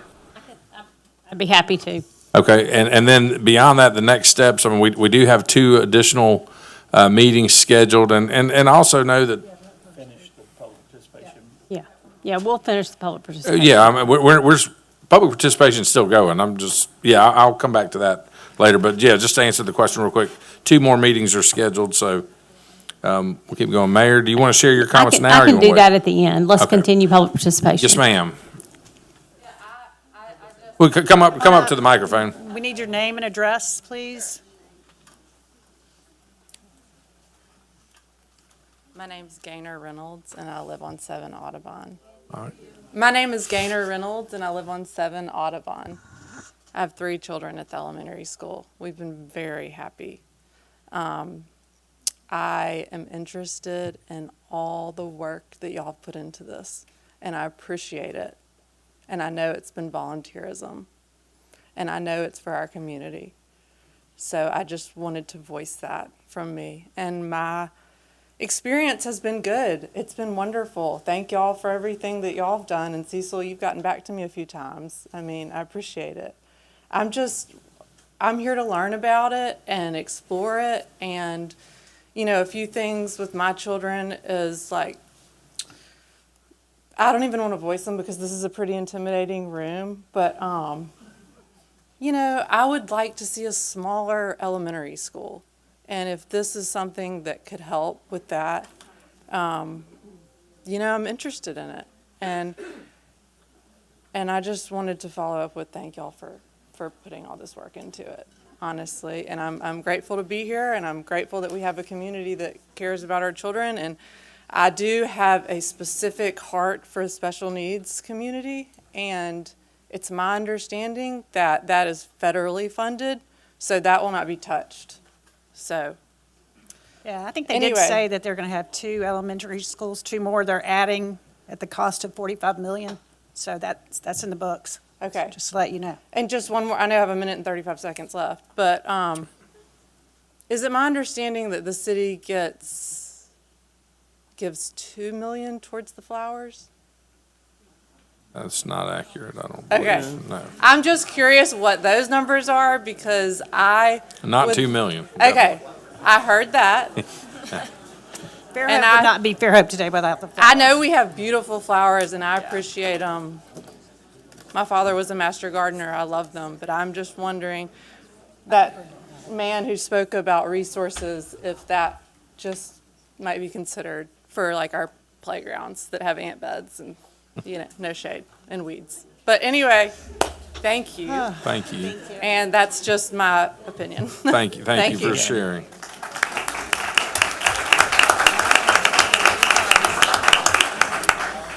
Good evening, Coach.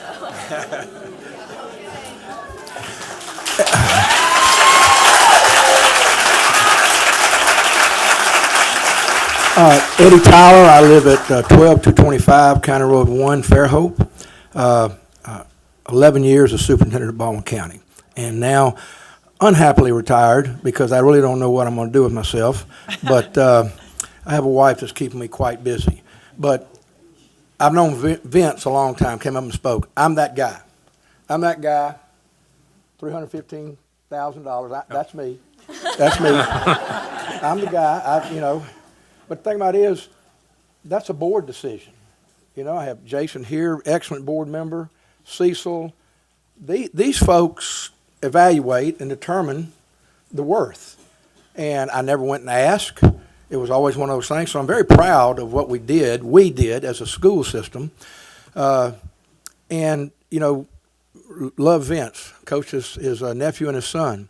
So the thing about it is, it's going to cost. If you're going to have an outstanding administrative team, it's going to cost you dollars. You just don't waltz in and start a city school system with a low tier somebody as a superintendent. I mean, you've got to start a school system like this. I was fortunate. I was here in '87, left and went to Eufaula City Schools, so I've been in a city school system, small. Then was blessed to come back here in 2015. But y'all, and I understand their passion, I really do. I understand the passion, and it's real. It's real. I mean, I don't discount that. And I understand the people on the other side. But, I think at the end of the day, I guess I would have to go one of those things, if it ain't broke, don't fix it. And I'm sure it can always get better. Hopefully we're on the cusp of an A as a county school system, the third largest in the state of Alabama, to acquire an A. I don't know if that's going to happen or not. But these teachers and administrators and you as parents have been working awful hard to support the Fairhope schools and Baldwin County schools. Now, I've known Chris for a long time, a great warrior for education. There's times that we have disagreed. Yes, we've disagreed, but that's what a superintendent does. It's not always roses, and he's a politician, and he's got to state his case. But when you start talking about the payback, and Chris, correct me if I'm wrong, kind of helped orchestrate that payback of what it would cost. So, before, when Gulf Shore split, they got in under the radar. Didn't cost them a whole lot of money.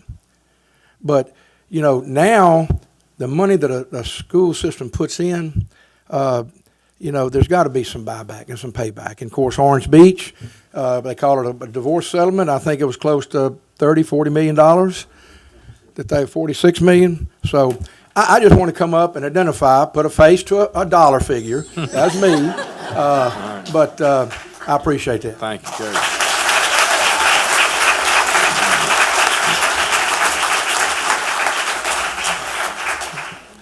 Good evening. I'm Ann Dorman. I live at 724 South Mobile Street, and I appreciate you. And I see so many familiar faces that have impacted all three of my daughters, and so many friends. Hey, Sarah and Casey and Allison and Amanda, and amazing educators. And they're 110% of why I'm here. My girls will survive one way or the other. We messed that up in the first 5 years of their life, or we didn't.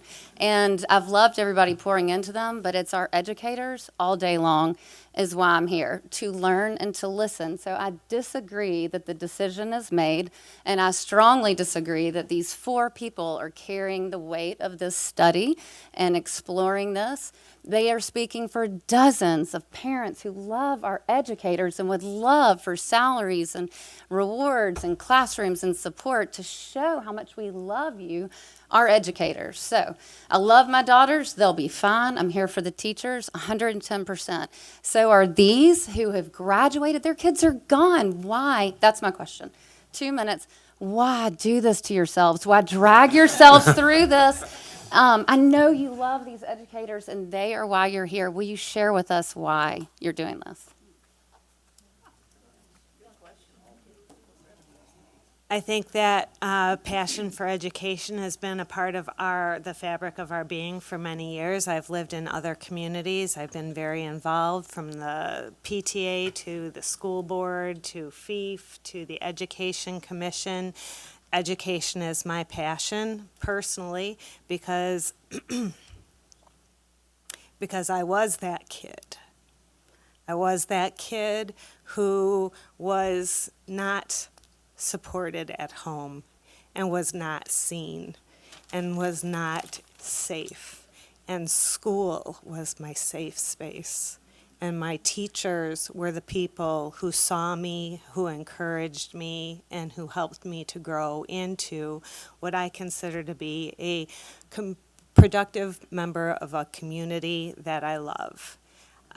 My kids are graduates of Fairhope High School. They did great in Fairhope High School. I have no complaints about the education they received. I am just constantly striving and looking for ways and exploring possibilities for how a community, how the teachers, how families can grow and support, and sometimes that means looking at things from a different perspective. I am not at all, and I feel similarly about my counterparts here.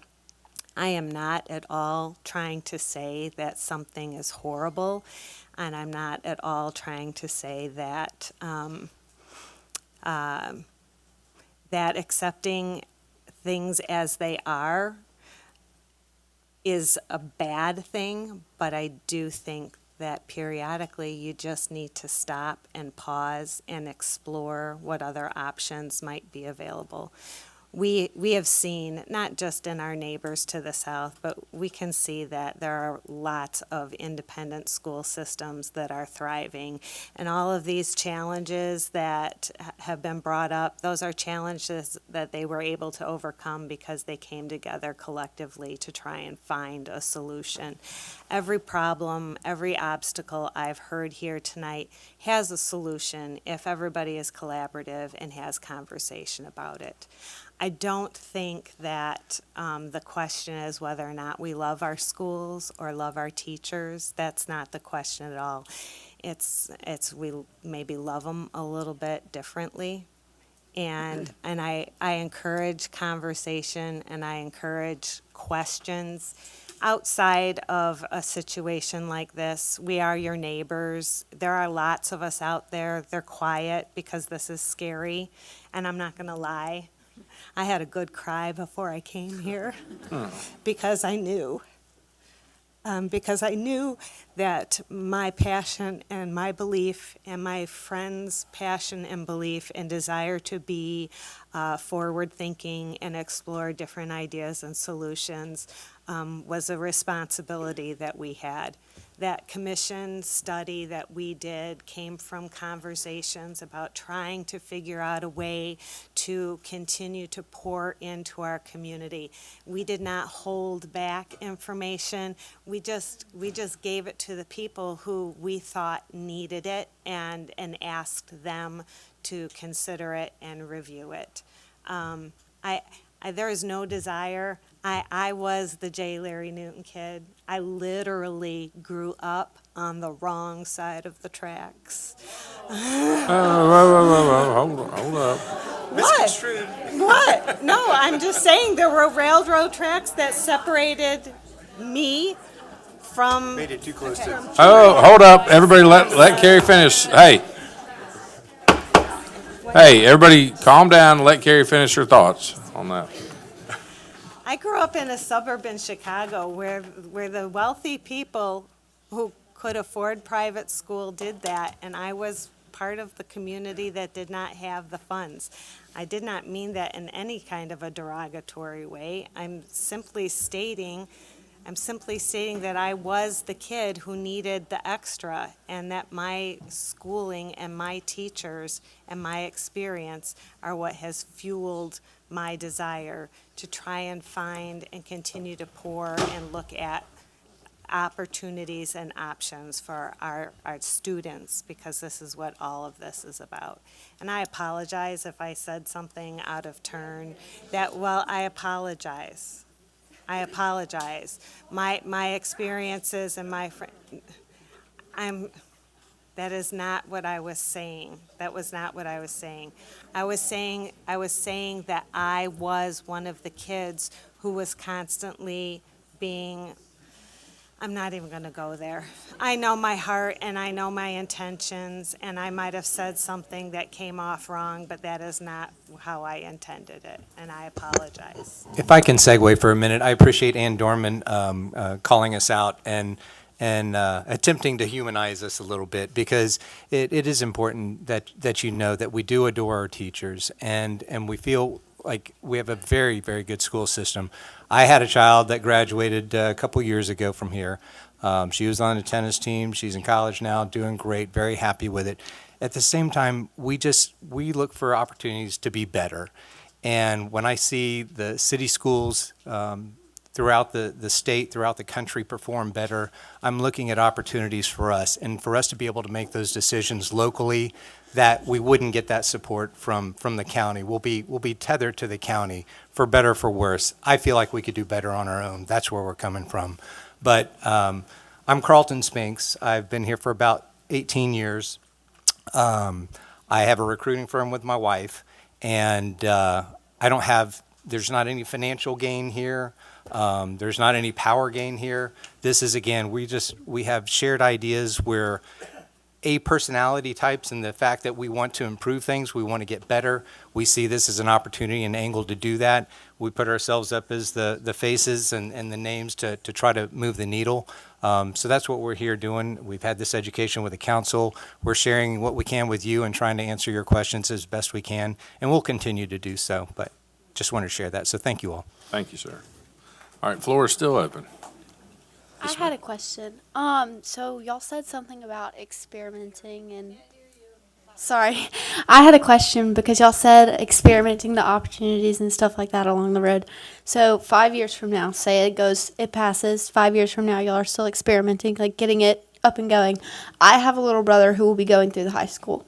So in that experimenting, what's going to happen to those kids who had to go through the experimental process of the school, like developing and going through all these changes? Because from a big sister perspective, it's kind of difficult for a student and a big sister to know she'll be gone while he's going through all of these changes and might not have the opportunities that I was given. That's all. Thank you. It's a great question from a big sister. If I just have a second to answer. I don't remember any of us using the word experimenting. I think that might have come from the other table. We're certainly not, we don't have a textbook example of like, here we're handing you exactly what it's going to look like or be, and you're going to have this class and that class. We know from our research and from what we've learned from lots of other city systems and leaders, what could be here, what is likely to be here, what we can do. And then the community decides what is best for our schools. So there's not any experimentation. It's not a risky scheme. We're basing this on the inspiration and proven results of other systems. But there's no sense of experimenting. Could I have a follow-up question as well? We need to move on to the next person. I'm sorry. Thank you, though. Hi, I'm Candy Pilgrim. I live at 11789 Hans Drive. I'm out of the city. So it would question what would happen to my child. My child is that 45%. Now, my child is at the high school this year. Go Buccaneers band. I am a substitute teacher. I'm mostly substitute at Newton. Yay, Newton. Not only my child, she's a freshman. By the time this would go through, it may not affect her, but all of those children would be affected. I hear over and over, community, Our community is this community. In our name, it says hope. That is not how we're tearing ourselves apart. It was mentioned no divorce. This isn't a divorce. Well, there is no guarantee right now for that 45%. There is nothing right now. Maybe we're grandfathered in, maybe we're not. Maybe there's a fee you'll pay, maybe there's not. There needs to be a lot more assurance before any of these people would be for it. There's too much at stake for 45% of our children, even if you get outside of the budget. This is not community. Thank you.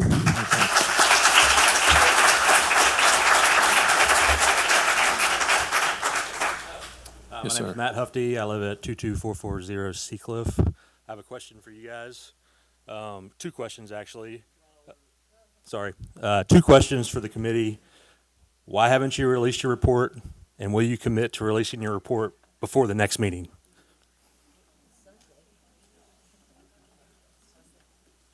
Yeah, like I said, the reason before why we didn't release it is because it wasn't a publicly funded thing. The city has a responsibility to share information using city money to do that. We had an obligation to our donors to share it with them. When Sherry asked for the report, I said, we'll be happy to share with you our two-page summary, but there's a lot of detail in it that we feel more comfortable talking someone through it. I would even, if you're truly interested, I would have our researcher come down and we could set up a day that we can have the Civic Center open and we'll go through that line by line. Why not release it? Well, we can, but like I said, historically. Excuse me. Sorry. The purpose here is not to attack these people. These are our neighbors. They're our friends. Like, it's okay to have different opinions and to allow them to share it. I have my opinion, but I do appreciate the four of them coming up here and sitting and taking all this heat that they really don't deserve. All they're doing is trying to present what they think is a good idea or solution. They love the community. They love education. They love the kids. Both sides only interested in doing what they feel is best for the children.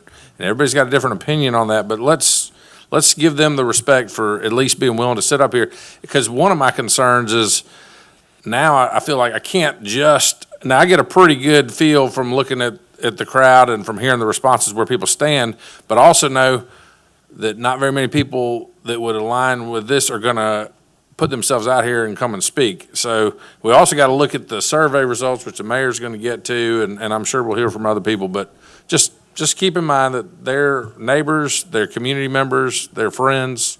Just take it easy on them, I would say. Yes, ma'am. Excuse me, one more thing. Jimmy, I do appreciate that, but I will tell you, I'll commit to talking to our committee. If everybody's fine with it, we'll post it on our fairhopecityschools.com site. So look out for that. If we're good, we can put it up on there. Yeah. Thank you. Yes, ma'am. Hey, good evening. Excuse me, allergy season. My name is Debbie Haley. I live at 6583 Willow Bridge Drive. And like most of you guys and people out here, all three of my children graduated and grew up in the Fairhope school system. We moved here 31 years ago this month from Birmingham. The two older ones had started out at one of what they consider the elite schools of Birmingham. We were a little hesitant coming to a smaller town. My husband's job relocated us here. I cannot tell you how impressed, above and beyond our expectations. All three graduated, all three were successful thanks to the foundation of the Fairhope school system. But the reason I'm here I hear the word educators. We're going to take care of our educators. Many of these people out here were educators, administration, office staff, all the things. And they invested in my children's lives, which I am so grateful, and you know who you all are. But my concern is, y'all keep saying we care about the educators, we care about the educators, we're going to take care of the educators. One of my children, she is an educator at Fairhope East. Now, she also had the opportunity to teach at one of those elite schools in Birmingham. But after a year, she chose to come back here. She also taught 18 years at Rockwell Elementary. And this year, she was graciously offered a position at Fairhope East. And she took it. Why? Because she loves Fairhope, and she wants to give back to Fairhope, as well as her little daughter started kindergarten there. So I pose this question to both sides. What will happen to the educators? What will happen if the school units shrink? Where will they go? Will they still have jobs? Maybe each of y'all would take a minute to respond to that, each side. Well, first off, we'd have to end up having a separation agreement drafted, and whoever's not included in that agreement in the new city school systems would have to be doled out through the county. They might not have a choice where they go. Okay. So that would be the first wrinkle. And then also you think about the students. Students that aren't included in the city system, the only way that they'd get to go is if there was some sort of waiver or they were allowed to go as out-of-district students. Okay. Yeah, what about? Non-tenured, unless the county would probably have to still keep the non-tenured teachers, but they wouldn't have a choice where they're going. That wouldn't necessarily be an issue. It's still just a teacher would end up having to have a seat. Yes, sir. At Fairhope High School alone, I have 65 teachers that live in Fairhope. And of those 65, many may get to stay, many may have to go. So when you're talking about this teacher will have a job, first of all, that's insulting to an educator because they pour their souls into their jobs and into their schools. And I was told that the other day, well, they'll have a job. This is not just a job. Somebody's passion or somebody's hobby, this is my livelihood and this is my life. So for us to say that we'll dole them out other places is insulting to the profession, and quite frankly, it's insulting to every teacher in this room. But that is the reality. That's the reality of what would have to happen. And I do want to make something abundantly clear. Earlier, you were misinformed that this would not be a divorce. It absolutely would be. It would involve children, it would involve property, and it would involve money, and it would come down to a divorce agreement. And you see, I grew up in Birmingham, and I saw that happen in Birmingham. Well, and I've handled 5 of them, and I wrote the agreements, so I know what they look like. We have a good bit of additional information on that because we've certainly researched every single question that's come up tonight. They're all very important. I don't know if this is the right venue to have to go over some of our notes and things. I'd be happy to share it with you later or post it to our website or our Facebook page. But we've got a wealth of information on that, and it's not necessarily perhaps what you're hearing from over there either, but it's based on state law. So anyway, we can talk further. I am a former employee of Baldwin County School System. Thank you.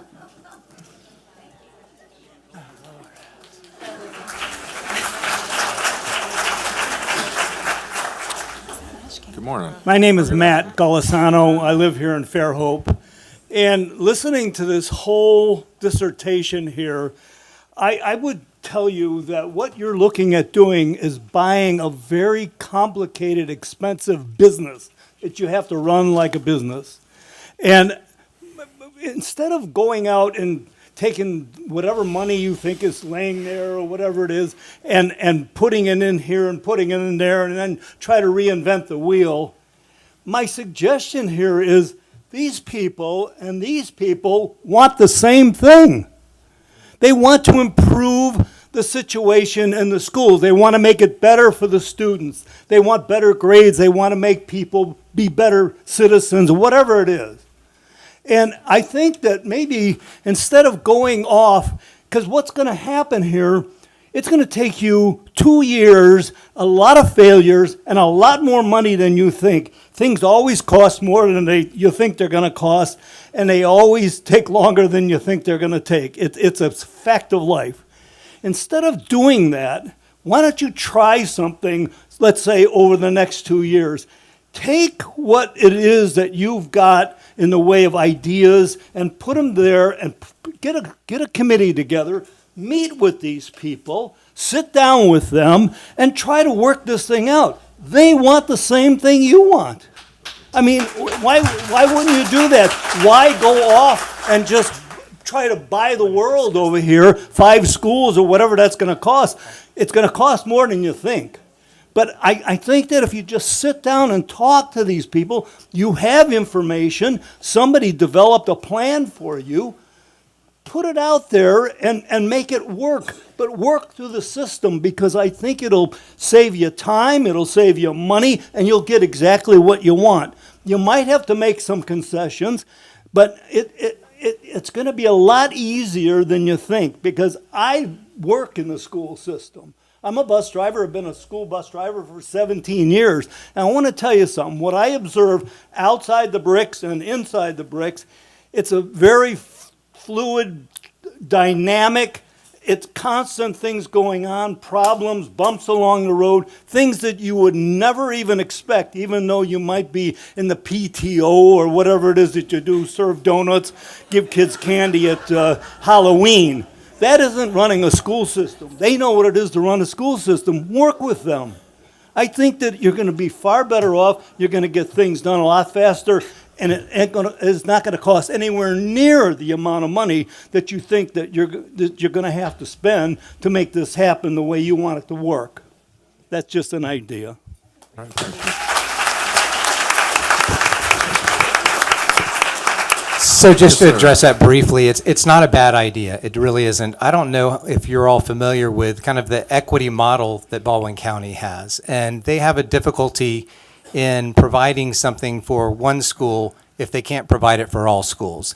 And we've had situations where we were denied a performing arts center because we can't do it for everybody. So that's when FIF stepped up and tried to do a performing arts center. There was a snag in that, so it resulted in the Black Box Theater. We had another potential donor that had an airplane that they wanted to donate to Gulf Shores so that we could have a flight program. Excuse me. Oh. You said Gulf Shores. Excuse me. Wanted to donate it to Gulf Shores. To Fairhope. Was told that we can't do it for all schools, so you can't do it for Fairhope, and so he donated it over to Gulf Shores, and now they have a flight program as well as engineering, flight engineering. So there's things like that again, if we had that local ability and we saw priority in the community, those are the decisions that we can do. But with limited resources at the county, if they can't do it for everybody, they tend to not do it for anyone. Hey, yes, sir. Floor is open. Well, I'm another Russell Wiles, and I live in Silver Hill, and that's my grandson. I got a granddaughter, too. She's pretty special, too. I guess I want to make 3 points. One's question. Does the law require, if a city school is formed, that it must follow the city limits? Yes. Okay. So the second point I'll make is I worked for a large corporation, and I moved, my wife would correct me, but I think we moved 21 times in my career. I ended up a pretty high executive in our company. But guess where I said I needed to go, my son to go to high school. And I gave up my job to move to Fairhope. Now, my point would be there are a lot of people out there that have made a decision to move to this area because they want their children to go to the Fairhope feeder system. If this changes, you have thousands of people out here that are impacted financially, and their assets are impacted, their a whole bunch of mess that's created. The politics will get hard. I would say to Baldwin County, you better give every damn dollar you can out of this but that's a different subject. My point is, we started moving, we picked where we wanted to move based on the school system, and then we looked at the houses. So the third point is, there's 3 of these meetings that you've scheduled, which is great. I was responsible for having to make politically influence elected officials about a subject by making sure there was large attendance at meetings in favor of the view that I was responsible for promoting, which I thought was right. So to do that, you got to show up. So my question is, do I need to show up 3 times? Because no, I do not support this because of several reasons. But there's 3 meetings. We don't need to have, okay, the second meeting, hardly anybody shows, third meeting, nobody shows, and it's dominant the other way. I think it's important you have the message clearly 3 times if we're going to have 3 meetings. I don't know how to do that, but think about it, whoever's here. Thank you.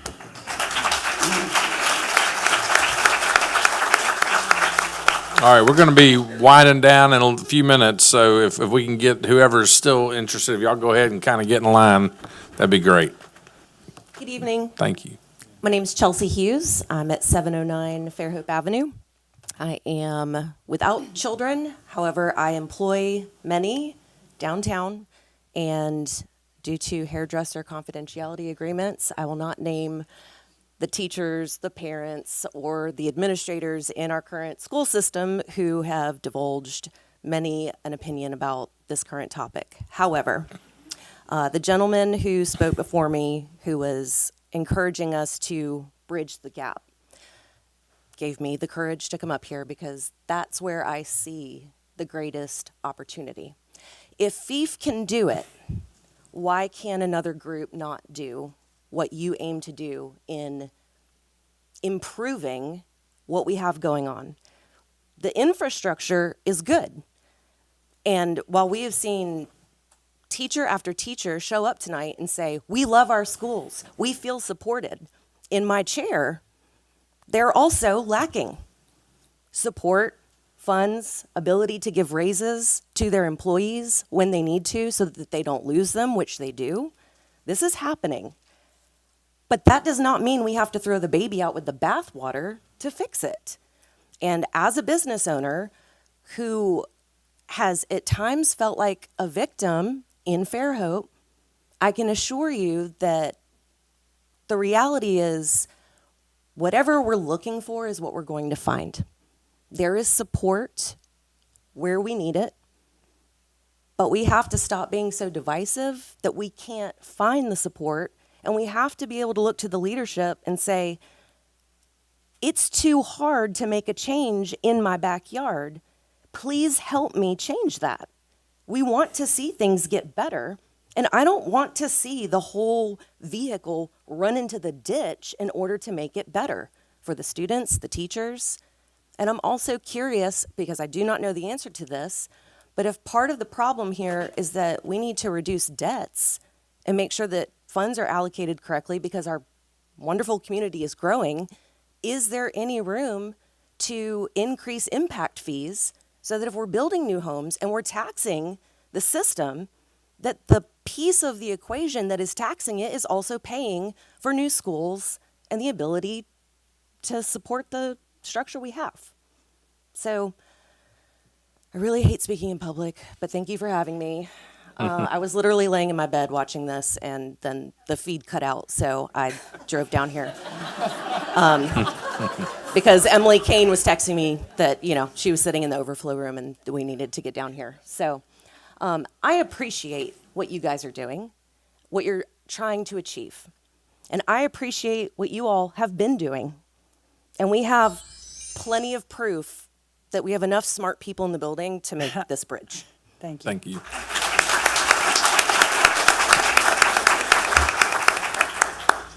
Good evening, Vicki. How are you doing today? Vicki Watterson Bailey, and I live at 6525 Willowbridge Drive. And I'm up here to, number one, tell you I admire you for your compassion for what you're doing. This group has put a lot of time in everything. They have spoken to people who have written case law in education.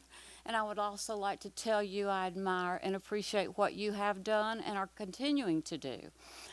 As a principal years ago, I asked the mayor, I asked Mayor Sullivan too, because she was working with Mayor Nix and Tim Kent at the time. If I couldn't get it from y'all, guess what? I was going to call the city, and guess what? They took care of it. They certainly took care of most everything locally that I needed. Therein lies one of the concerns. I feel, though, personally, that I want everyone to learn from this entire process. I want to see dialogue going on between both entities, and I believe that if we can learn, yes, we need smaller schools. I feel that when we had the K-1 Center where I was principal and founded FEEF in order to build the Pelican's Nest with a lot of people in this room, and Laura was a student, she's left now, Laura Smith was a student at the school at the time, but I know that it takes local people and it takes additional funding.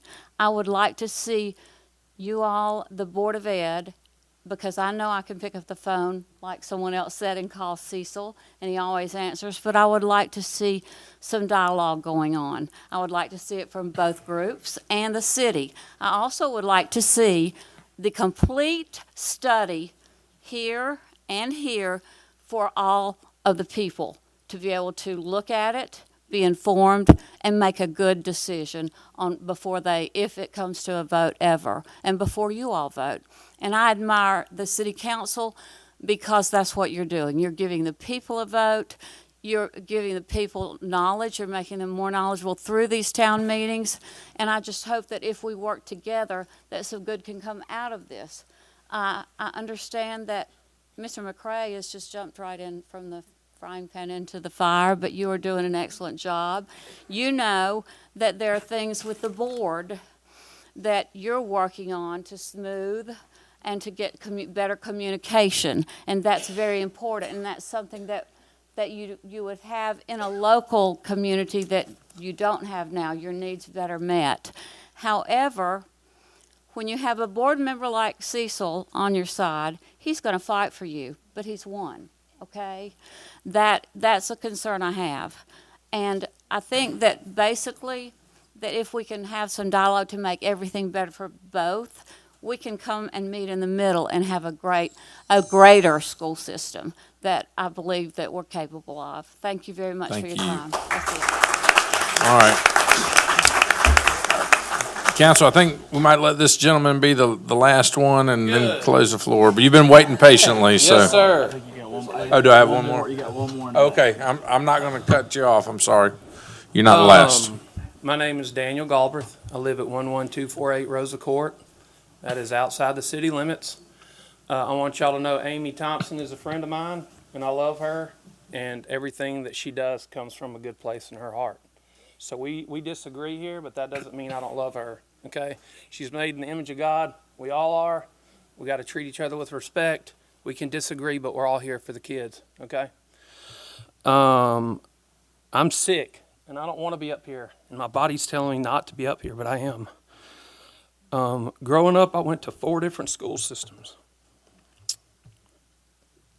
It was my goal when I moved here, and I knew one person in this whole county, was to find a place to send my kids when they were born to go to kindergarten through 12th grade and never move.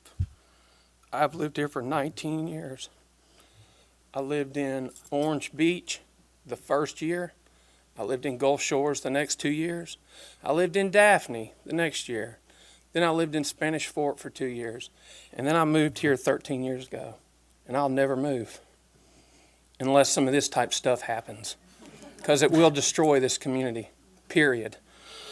I've lived here for 13 years. I've lived inside the city limits. I've lived outside the city limits. I've owned, I've rented. I've lived in Fruit and Nut. I've lived in tract homes. I've been all over the place in this community. And this community is everywhere from Fairhope Falls to Fisherman's Discount to Saraceno's to the Fairhope Juice Company to the Grand Hotel to, Ray's Kitchen, whatever you want to call it. They are all part of this community. During my 16 years here working in Fairhope, I have put in 21 years of nonprofit board volunteer service. I was on the United Way board for 6 years. That is the best place to find out about this entire county.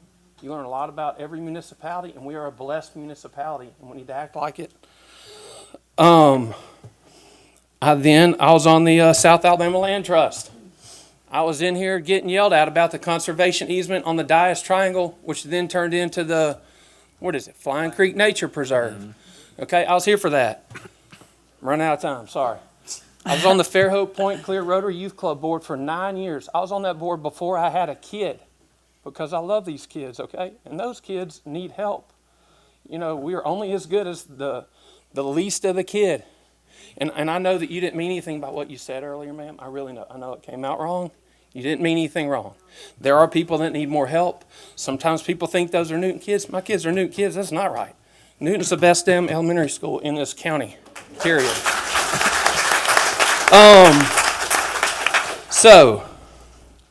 And Amy helped me at the youth club. Amy's done a lot for this community, and we need to thank her.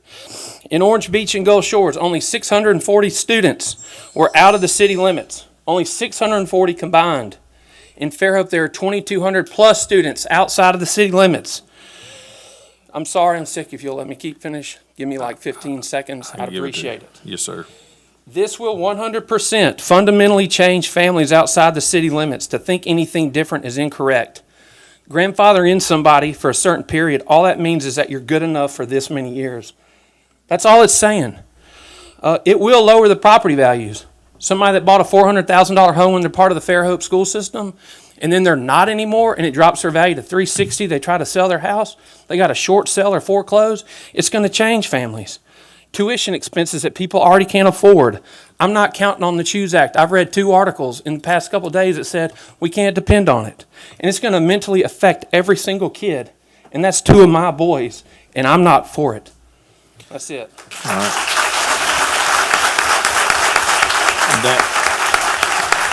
Daniel, I don't really know you, but I just want to let you know I am praying for you, sir. Yes, ma'am. Hey, my name is Rachel Robinson. I'm at 9870 Nix Lane. The name Nix probably means something to a lot of y'all. The late Mr. Barry Nix was my neighbor. Taught in the Fairhope schools a long time, drove the school bus, I believe coached as well. Taught both of my parents who graduated from Fairhope. All of my kids will graduate from Fairhope. One already has, 2 are in high school.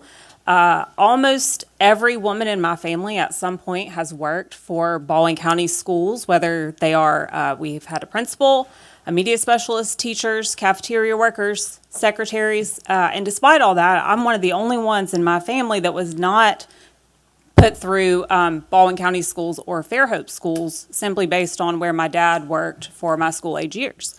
That said, I got back here just as quickly as I could. Had a small gap between being born at Thomas Hospital and my children being born. So I've been extraordinarily happy with the Baldwin County schools. I have one graduate who is a volunteer firefighter. I have one high school student with special needs, receives a lot of the resources we talked about today. I have another student who is in advanced and honors classes. So I've experienced kind of the gamut of what the schools have to offer. In that time, believe it or not, I've never been met with one complaint. My children have been served so very well. That said, I do live outside of the city limits by choice. Very happy to be there. I get to let my dogs run around and have land and come and shop in Fairhope and send my kids to school here. I've always been happy to support the schools in any way I can beyond just my property tax because I have the means to do so. I recognize that a lot of our kids, a lot of our families, not only in Fairhope but in other parts of the county do not. They live very differently than most of us in this room. I can't see a scenario, number one, that I'm ever going to be for Fairhope being separate. Fairhope is part of what makes our county so great. I don't believe that the children in Loxley or Bay Minette or anywhere that is not as resourced as Fairhope deserve any less of an education than our students here get because we can simply afford to live here. There are resources that just abound in this community. FEEF is an excellent resource and augments what our kids need above and beyond. That said, as another gentleman mentioned, we live in the state of Alabama. We're in the bottom of schools in the country. And I think our time and resources can be spent and our energy can be spent so much better than trying to take the best city out of the best county. We have a whole state we need to lobby. I don't get to speak to you guys very often. I don't get to vote in elections because I'm not in the city. So I do hope, really hope sincerely that you will take into consideration the bulk of us, not only inside but outside the city limits, and how much we care for this community too. Thank you. Thank you. All right. We're going to go ahead and close the floor for public participation. Senator Elliott, I know you've been sitting here patiently. Did you have anything you would like to say while you're here before I turn it over to the mayor and the council? Thanks, Councilman Conyers. I'll be brief. I get to represent all of y'all, inside, outside, et cetera, and I get to take hundreds of votes a year on your behalf. I'm glad this isn't one of them, because this is a tough one, and it's yours to decide, not decide one way or the other. But guys, this is such a good problem, if you look at it like that, to have. Y'all are talking about the difference between unquestionably great and something beyond that. This is a really lucky position to be in. And I've heard terms like well-resourced, and I look around the state and I look at my colleagues around the state and even around the county. These are good conversations to have, and council and mayor, y'all are doing this right. By taking time to stop and breathe and listen to both sides, you're absolutely doing this right. It is not easy. It is not easy for either camp here to make their case, but you are doing it right. I want to say that there are a number of different state laws, the Constitution itself. There are lawyers that will be on either side of this. But I am available if you have questions. I've talked to many of you already, and that is true to those members in the audience and those that are at home. Nash, we've done this before, haven't we? And it's not easy, and it is complicated. And Nash, I'll agree with you, it's a divorce. And some of the things that we've done legislatively have been to try to bring some clarity to the numbers. And when we talk about studies, I'll say this. In the legislature, we have what's called a legislative fiscal note. It is an approximation. It is almost never right.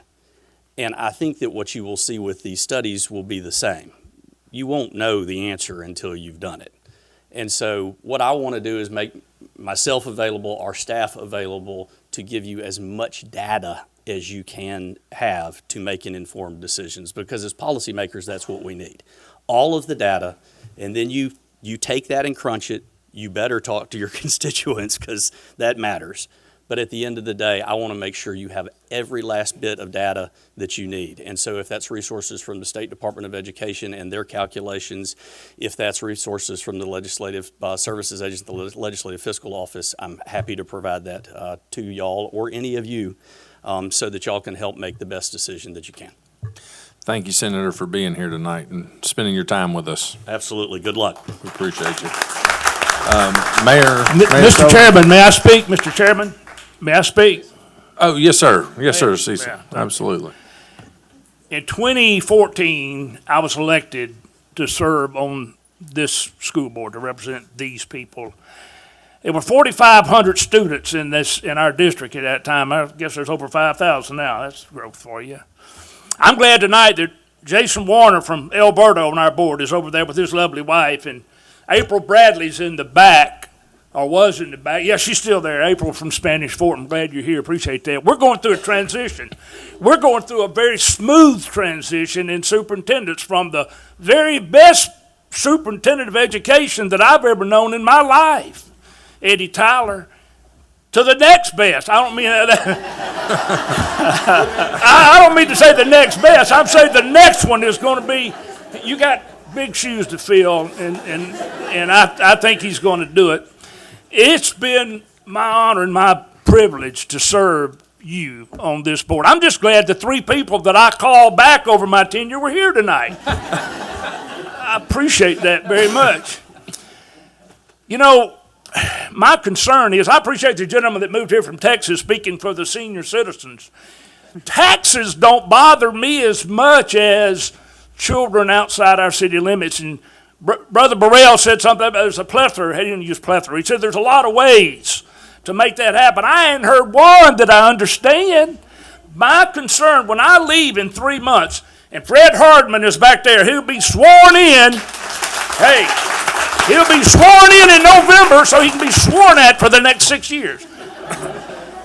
my fear is at the end of my term in November, my love, compassion for all of our children, it don't go away. It's just getting, the older I get, the more intense it gets. So I appreciate the opportunity to have served you. I know the right decision will be made. I pray for Marty every day. We're going to be all right. And I thank each and every one of you on both sides, because we're Fairhope, we're Baldwin County, we're strong, and I'm proud. Thank you, Mr. Chairman. Thank you, sir.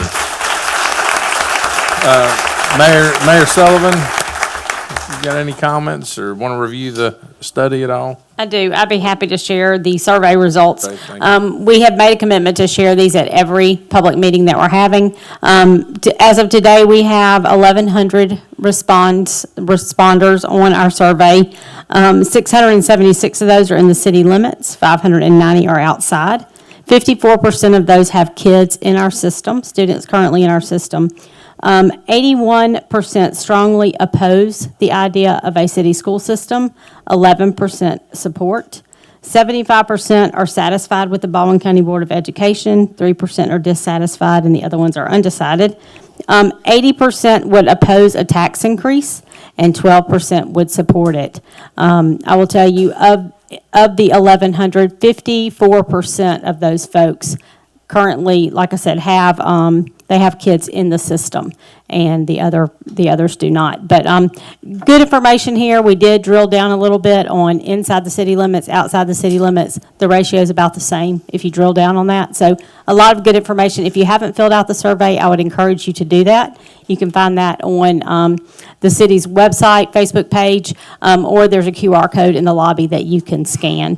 I did want to just make my comments now, if that's okay, Councilman Conyers? Yes, ma'am. Thank you. I want to thank everybody again for coming tonight. Marty, I'm sorry about the timing of this, because I think you're going to be a great superintendent too, and this is not reflective, obviously, of who you are and what you're going to do in the Baldwin County Board of Education. So thank y'all for being here tonight. Somebody said, what are we doing here? We're having a conversation.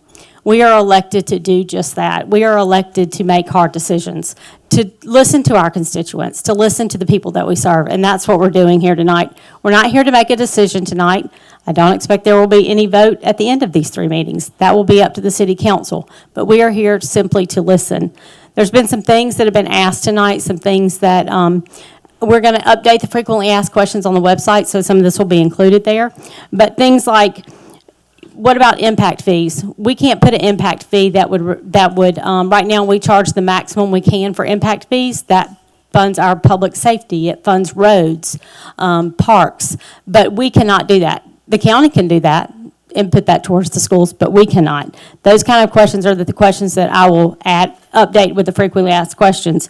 Also talked about, do we share data with the Board of Education? We absolutely do. Our planning department does. The Eastern Shore MPO shares data not only from Fairhope, but from Loxley, Daphne, Spanish Fort, from the county on subdivisions and on growth. They provide that documentation to the Board of Education, so that is shared. There's a lot of collaboration between our municipalities, between the county, between the school board.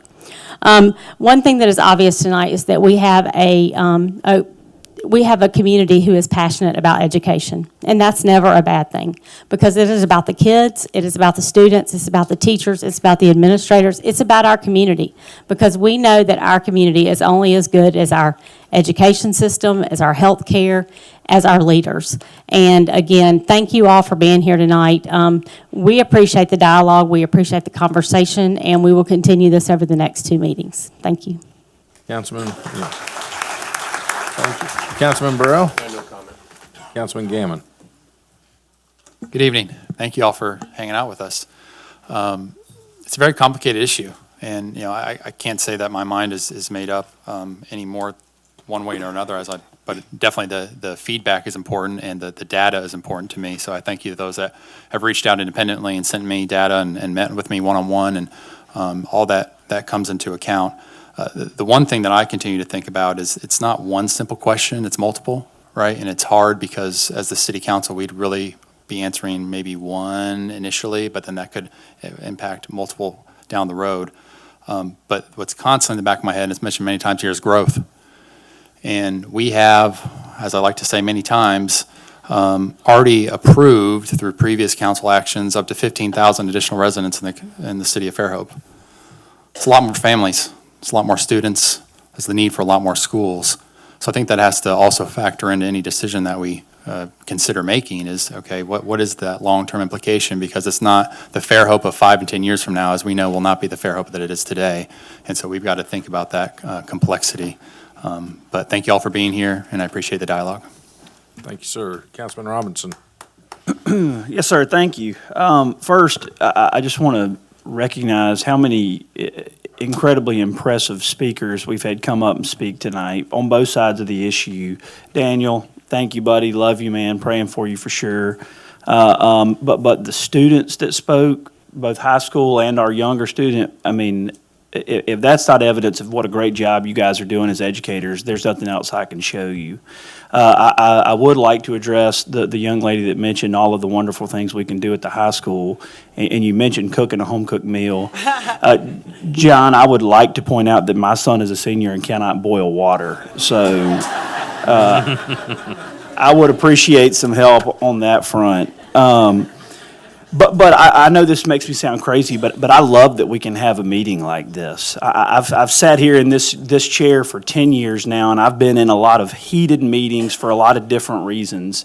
And the one thing it shows me is, A, that I'm crazy for doing this, but B, it's that we have such a passionate community about all manner of issues, and that only helps us get better. And so the four people that are sitting here at this table tonight that have kind of taken the heat, they're not the only four people behind this. And there have been dozens, if not hundreds, of people that shared that same position over the last 20 years that I've been here. And the funny thing is that some of those people that supported it 20 years ago are now sitting over here saying we don't want it anymore. And that's because facts change, information changes. And we have to be able to understand that and make decisions accordingly. But the reality of the situation that we're dealing with is that if there was ever a decision to break away, almost all of the questions that you've asked tonight, the answer is, we don't know. Who goes where? We don't. That decision will have to be made by a group of people down the road. Will there be enough money? We don't know.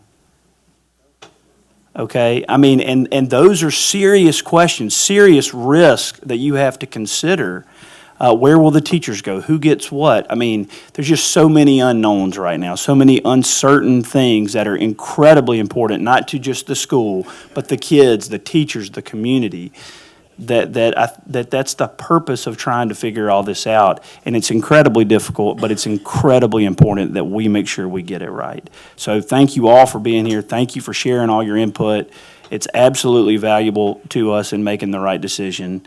And I look forward to seeing you all again very soon. Councilwoman Booth. Yes, I'm going to be short and sweet because I'm sure you guys are like me right now and you're ready to go. I want to say, Amy, you know I love you. And I used to babysit your son when you were always on the get-go, and I love that. And Amy would trust me, drop her son off for me to cut his hair, and she'd be gone. And I'd go, where's Amy? But I had so much fun with Major, and you know I love you. And my heart is with you guys, because I know this has not been an easy meeting for you guys, and you felt like you weren't loved, and we are listening to you. I also want to say, Cecil, you will be very missed, and I love you. And I love Fairhope, and I love all of you. And I heard your hearts, and I wasn't expecting to get emotional, but these young ladies, I got emotional. And when you're sitting up here, you don't want anybody to see you, and you're trying to be sneaky. But I felt so much love in this room tonight, and we are going to listen, we're going to be open, and we're going to try to do the best that we can do for everybody because we love our town so much. I know that's what we have in common. Amen. Amen. Let's go. Thank you. Just wrapping up, I just thank you all for being out here. You're showing how much this community means to you. Thank you to the four of y'all for sitting up here and for fighting for something that you believe in and that you think is important. To the Board of Education, I'll echo what the mayor said. Marty, I am so sorry you stepped into this right after getting your promotion. We're proud of you. We appreciate you. John Cardwell, best high school principal in the state of Alabama. I'm sorry that this is how we're starting off your school year. This was not intentional, but folks, these are conversations that are important to have. We're here, elected officials, email us, call us, come to the meetings, answer the survey.